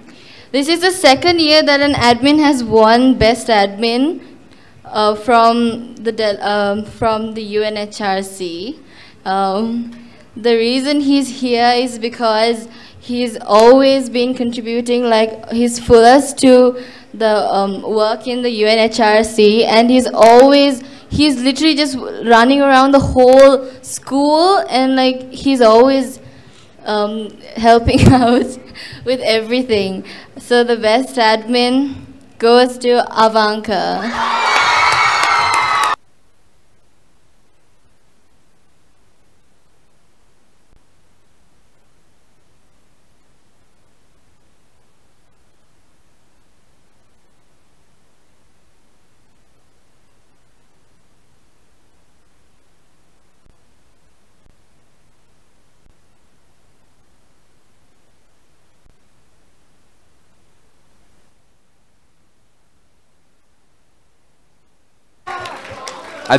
I think he just kissed me.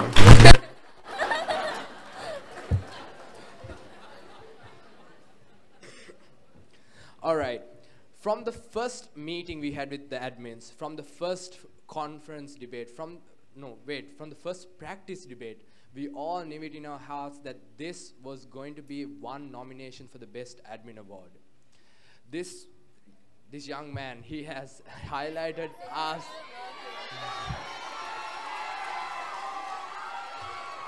There we go. There we go. I need not say who it is.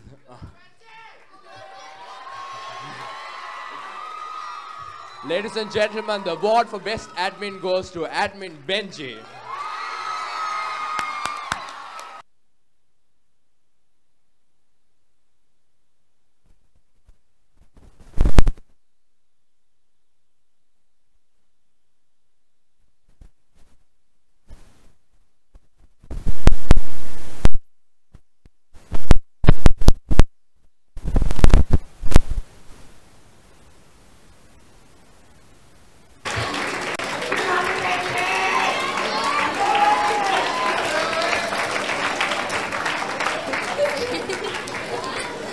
As the head of logistics and the deputy head of logistics, we would also like to give our special thank yous and a kind gratitude to the head of administration, Udar. Without him, it would not have been possible to run anything with administration. He has put a lot of hard work and dedication to it. Also, following him, we also have Tehun and Jamila Akbar Ali, the deputy heads of administration.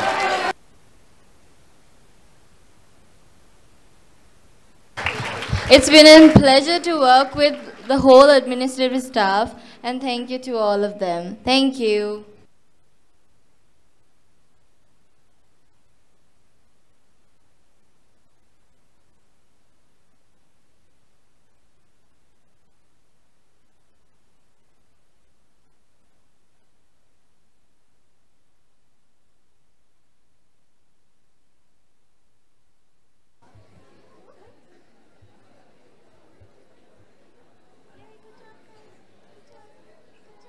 Moving on to awards and tokens for the Executive Committee, I would like the Secretariat up on the stage to present these awards. And Ms. Jasmine.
Now, for the head table of the Second General Assembly, the Vice President of the Second General Assembly, Hasitha Jayatilaka.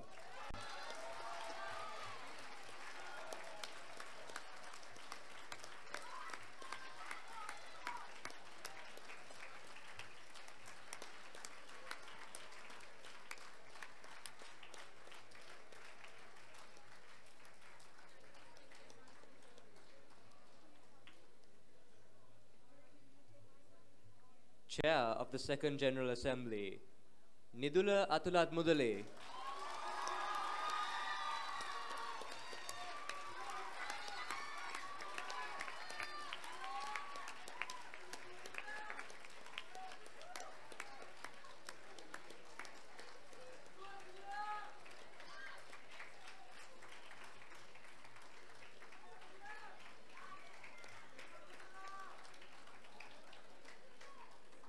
The Vice Chair of the Second General Assembly and the Head of Finance, Jitmi Patirana.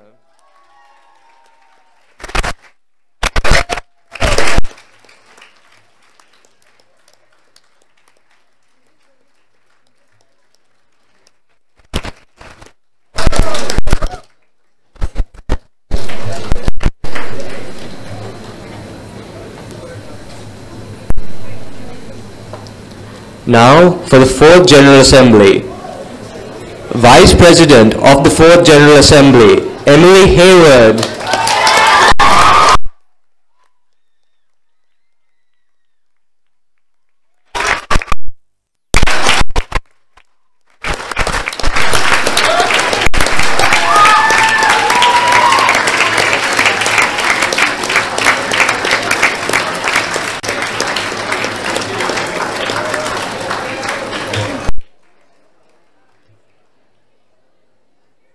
Vice President of the Fourth General Assembly, Dayan Surendranathan.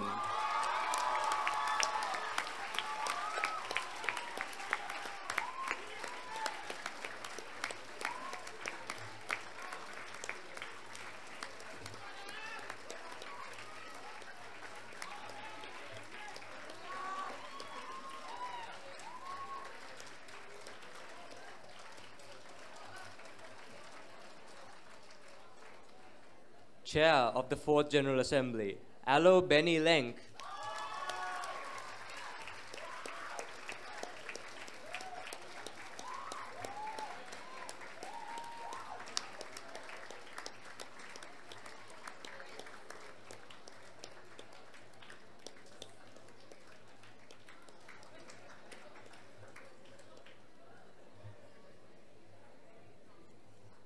Now for the United Nations Human Rights Council. President of the United Nations Human Rights Council, Sachin Vijay-Singha.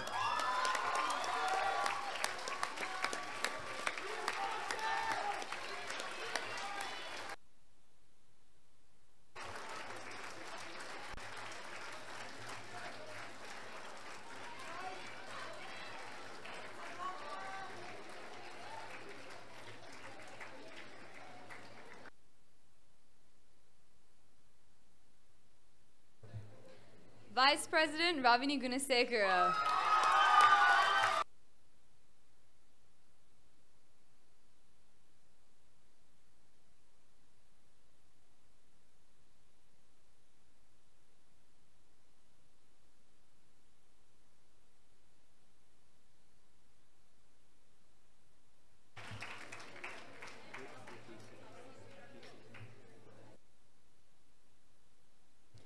The President of the United Nations Peacebuilding Commission, Minesh Fernando.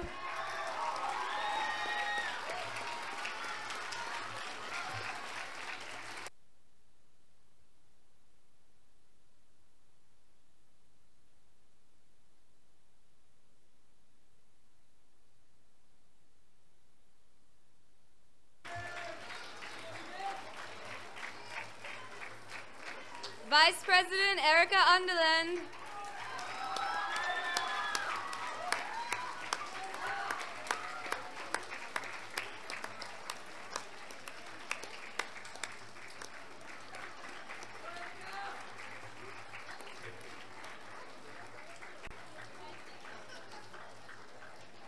and Chair Thusita Ranatunga.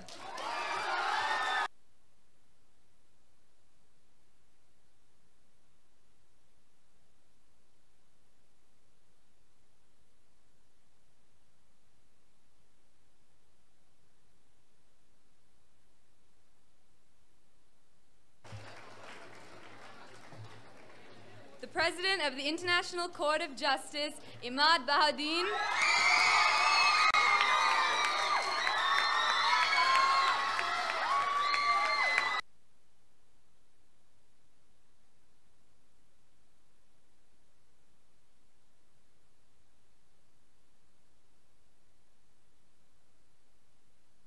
And Vice President Nikhil Devanand Mahadeva.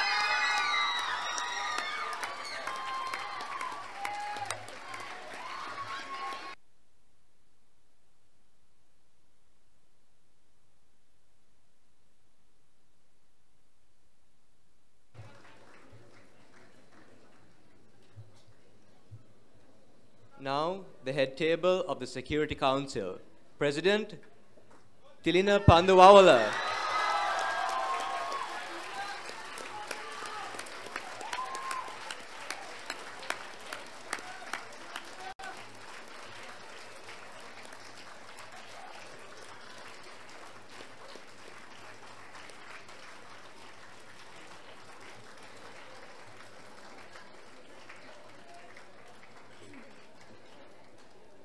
Vice President Sachita Kalinga Mudale.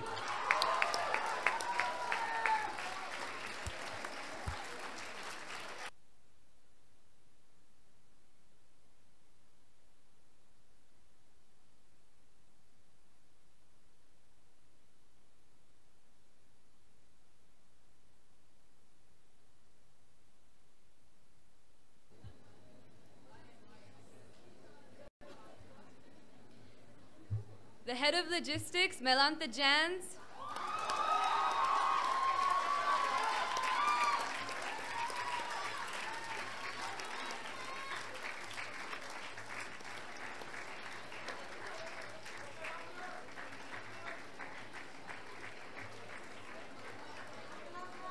And the Deputy Head of Logistics, Yonsun Lee.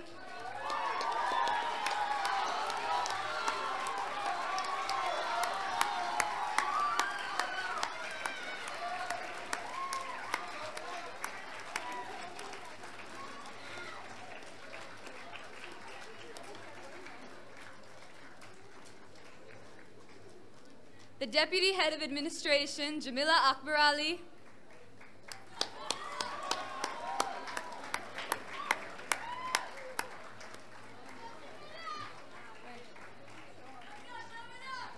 Oh, she's not present right now. And the Deputy Head of Administration, Tae-Hyun Kim.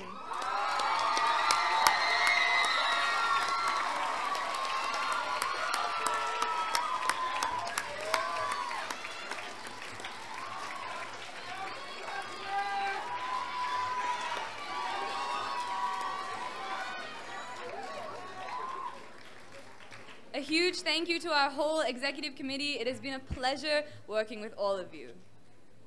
Oh, last but not least, our head of IT, Pankaja Vidanachi.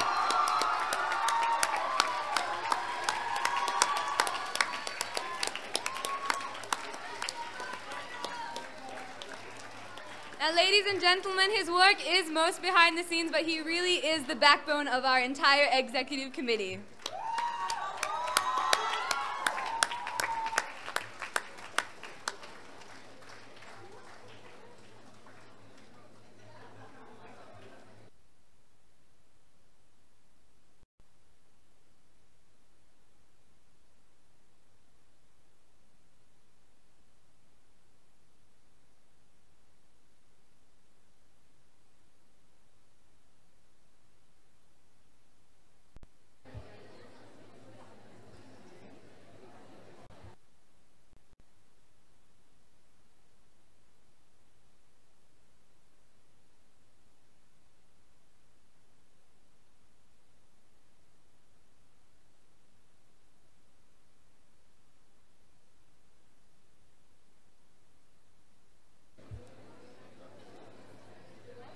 On to the award for our most valued sponsorship.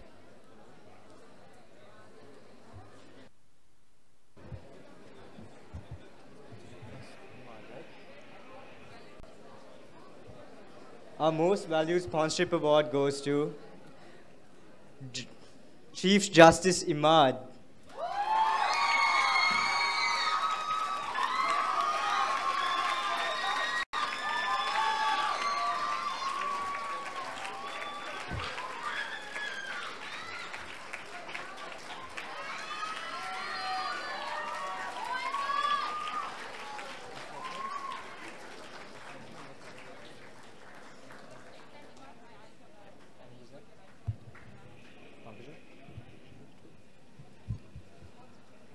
So the most valid EXCO member, we didn't really have a choice but to give two, because we felt that these two non-chairs are the backbone into which we had such a good conference today.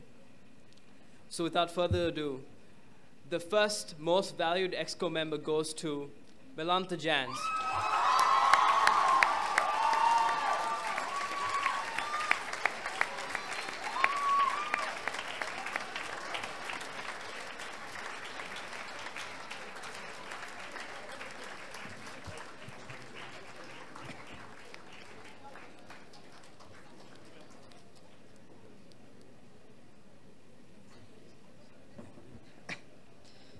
The second most valuable EXCO member award goes to a really funny guy, so don't send him any videos of yourself because he'll make a gif out of it.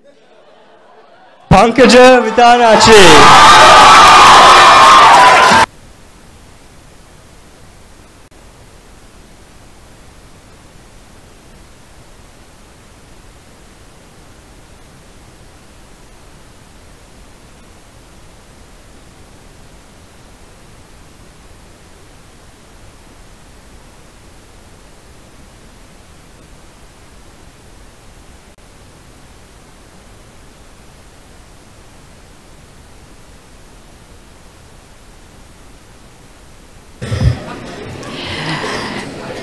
Right, this is the time for me to speak now. And I've been working with this team for the last 10 months. We've had our ups, we've had our downs, but we have lived life as MUNers quite well, don't you think, EXCO? I shall be giving out 2 awards now. One is the Faculty Advisors Award.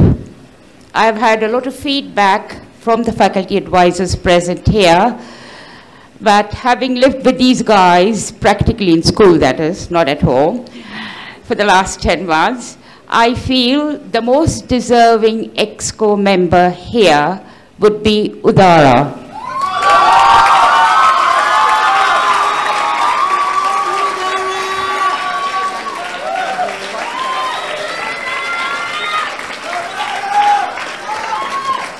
Udara is at that stage in life where he's on the threshold of a university career and a working career. I wish him all the best. Your parents are indeed blessed in having you. God bless you, son.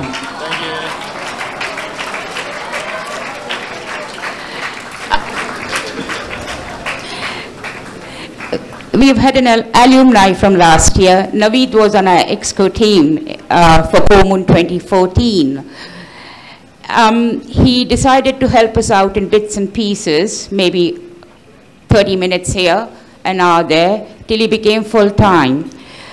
I must say that we've had a very, very efficient EXCO, but that efficiency would have not been made apparent and obvious without Naveed Mushin's support. So this is to commend him.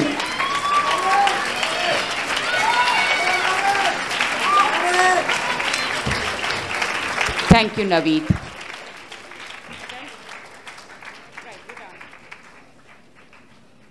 Oh, I'm sorry, I forgot the vouchers for you guys in all this excitement.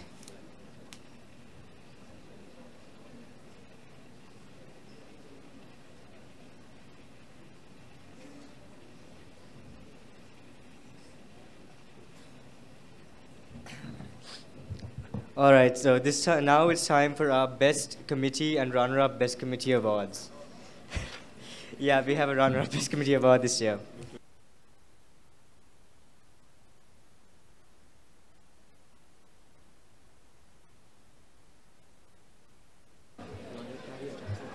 This was very difficult, and as the Secretariat, we moved from every committee to make sure that we can look at who is the best, indeed the best committee of them all.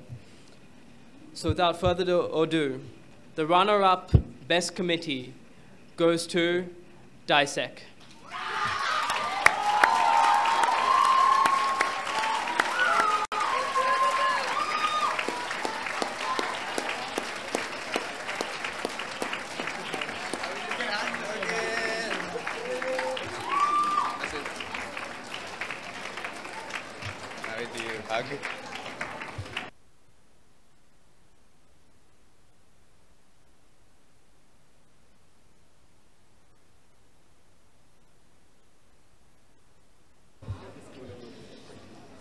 Okay, ladies and gentlemen, now time for the best committee award. It was quite evident that this was the best committee. I mean, the delegates were so enthusiastic, the chairing was absolutely brilliant. And for a third year running, I would like to congratulate the United Nations Human Rights Council on the best committee award.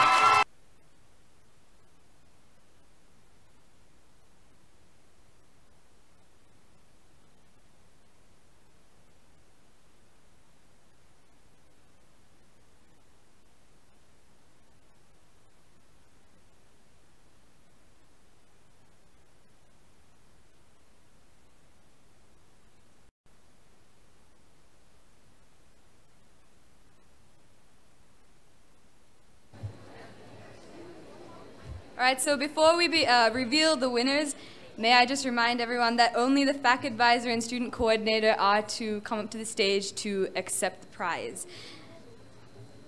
Now, first up, we have the Community Service Award, and really winning the Community Service Award supersedes the trophy that we have. Winning the Service Award is just a token of our gratitude on behalf of the Executive Committee of COMUN 2015 for the active contribution that this school has made to the underprivileged children which this year's COMUN actually sponsors. So the winner of the Community Service Award for 2015 is Colombo International School.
And now, the runner-up.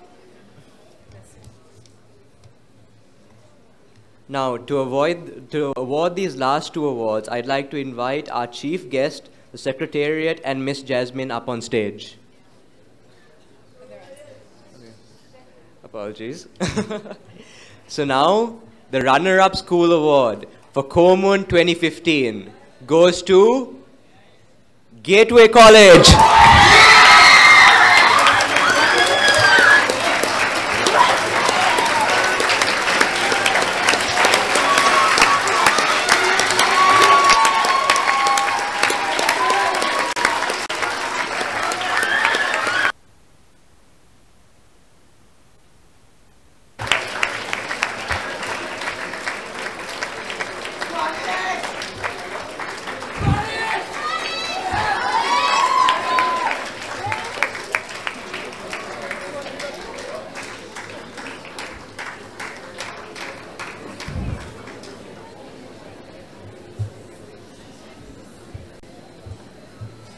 And now, ladies and gentlemen, for the most coveted award of Colombo Operated Model United Nations 2015, the Best School Award. And the Best School Award goes to the Colombo International School.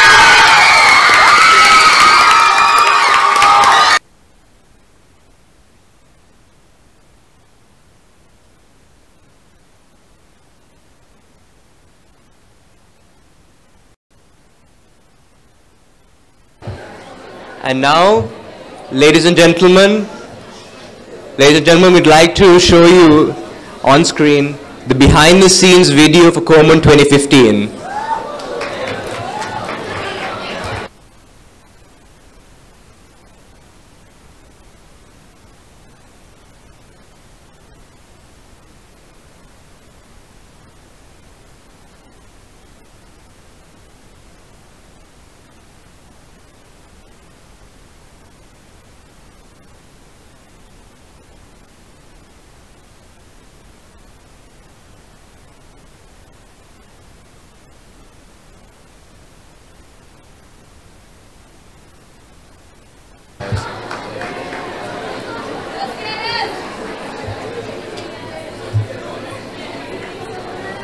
Ladies and gentlemen, before we proceed with the behind-the-scenes video of COMUN 2015, we will be screening the Lanka IOC video.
Before we proceed, a special word of thanks is due for the teacher in charge of COMUN and the faculty advisor of OSC, Miss Jasmine. So Miss Jasmine, would you please make your way to the stage?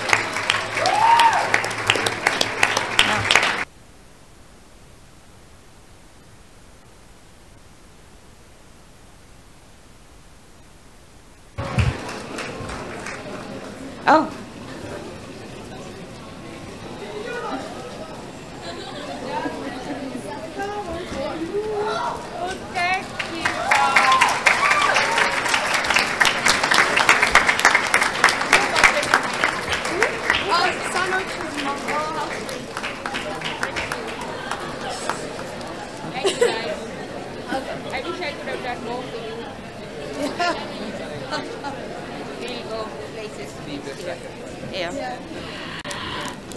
Thank you, my OSC delegation. I've just been telling them I wish I could have done more for you. But inshallah, next year, we'll climb higher mountains and ford deeper streams. For now, I would like to pass the mantle of the vote of thanks to Hasit, because Hasit has prepared a speech and he has really worked hard. So, Hasit, here goes. Before I leave, thank you, everyone. Thank you, Mr. Jocelyn. Thank you, Mr. Premadasa. Thank you, Mrs. Premadasa. Thank you, Ms. Niederman. Thank you, delegates. Without you, this could not have happened. And thank you, my fellow faculty advisors. We've had a few laughs, we have had a few cries, and many arguments, but we made it. Thank you. Hasit, here goes.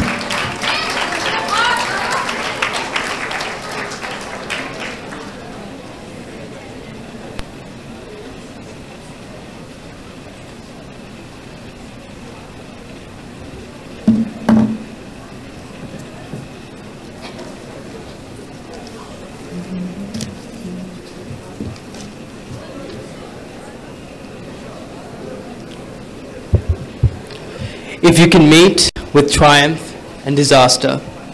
In this line defines the journey of the Executive Committee. Honorary Chief Guests, Mr. Ajit Premadasa, Mr. Phil Jocelyn, Head of School, Ms. Eileen Niederman, Secondary School Principal, Ms. Jasmine Bhattacharjee, the Teacher in Charge of COMUN, sponsors, faculty advisors, my fellow Executive Committee, and finally, ladies and gentlemen. This experience has been nothing short of inspirational. From the moment I started working with this amazing group of people known as the Executive Committee to the end of conference, I have learned so much, experienced so much, and have, as a result, progressed exponentially as a leader, collaborator, and a person.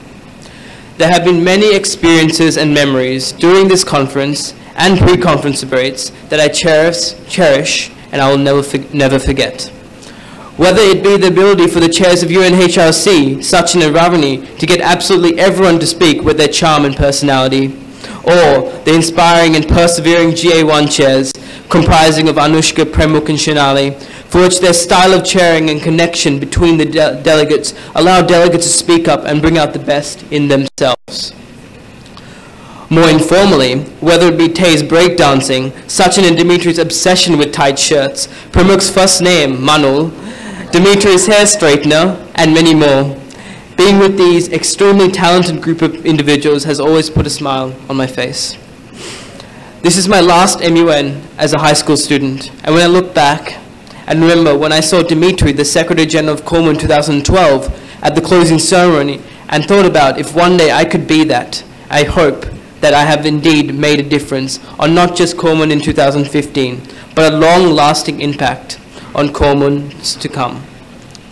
For me, I started out as a delegate in British School, with Ravani, the chair of UNHRC, and Muhammad, the delegate in UNHRC. And I see how we have all grown and shaped who we want to be in the future. MUN gave me the ability to speak and express my ideas.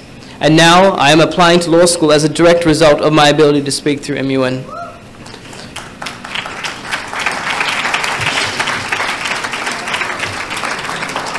What I think that differentiates COMUN from any other conference in Sri Lanka, and to some extent the world, is the ability for it to be transparent and competitive, but also give the opportunity for rising schools to take part and someday be the school to beat. This environment that has been created over a span of 21 years shows how diverse and how every person taking part in COMUN gets something out of it, administrative or academic.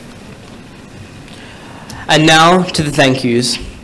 I would first like to thank once again the Executive Committee for coming together collaboratively in order to ensuring one of the most successful conferences COMUN has ever had.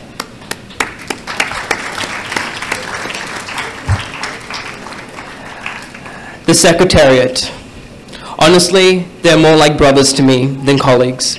The way we stood by each other and helped each other through the hell that is conference shows the friendships that we have created over the years of working together. To Udara Jayawardena, who is indeed the backbone to this conference.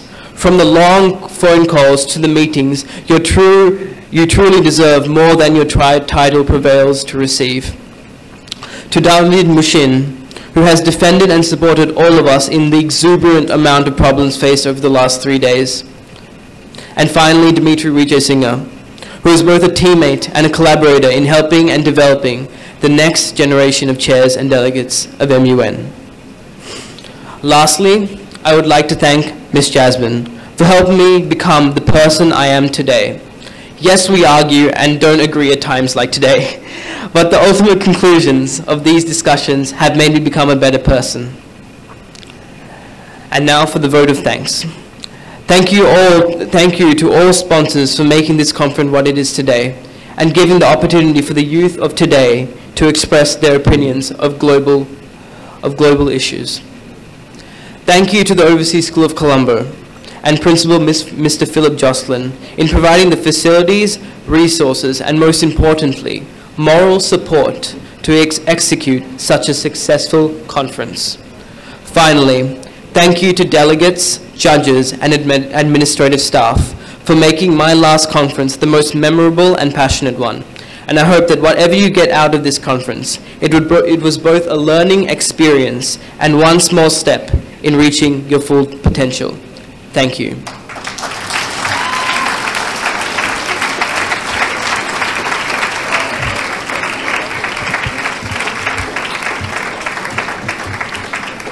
So, without further ado, as the Secretary General for the 21st session of Colombo Model United Nations 2015, I now declare this session closed.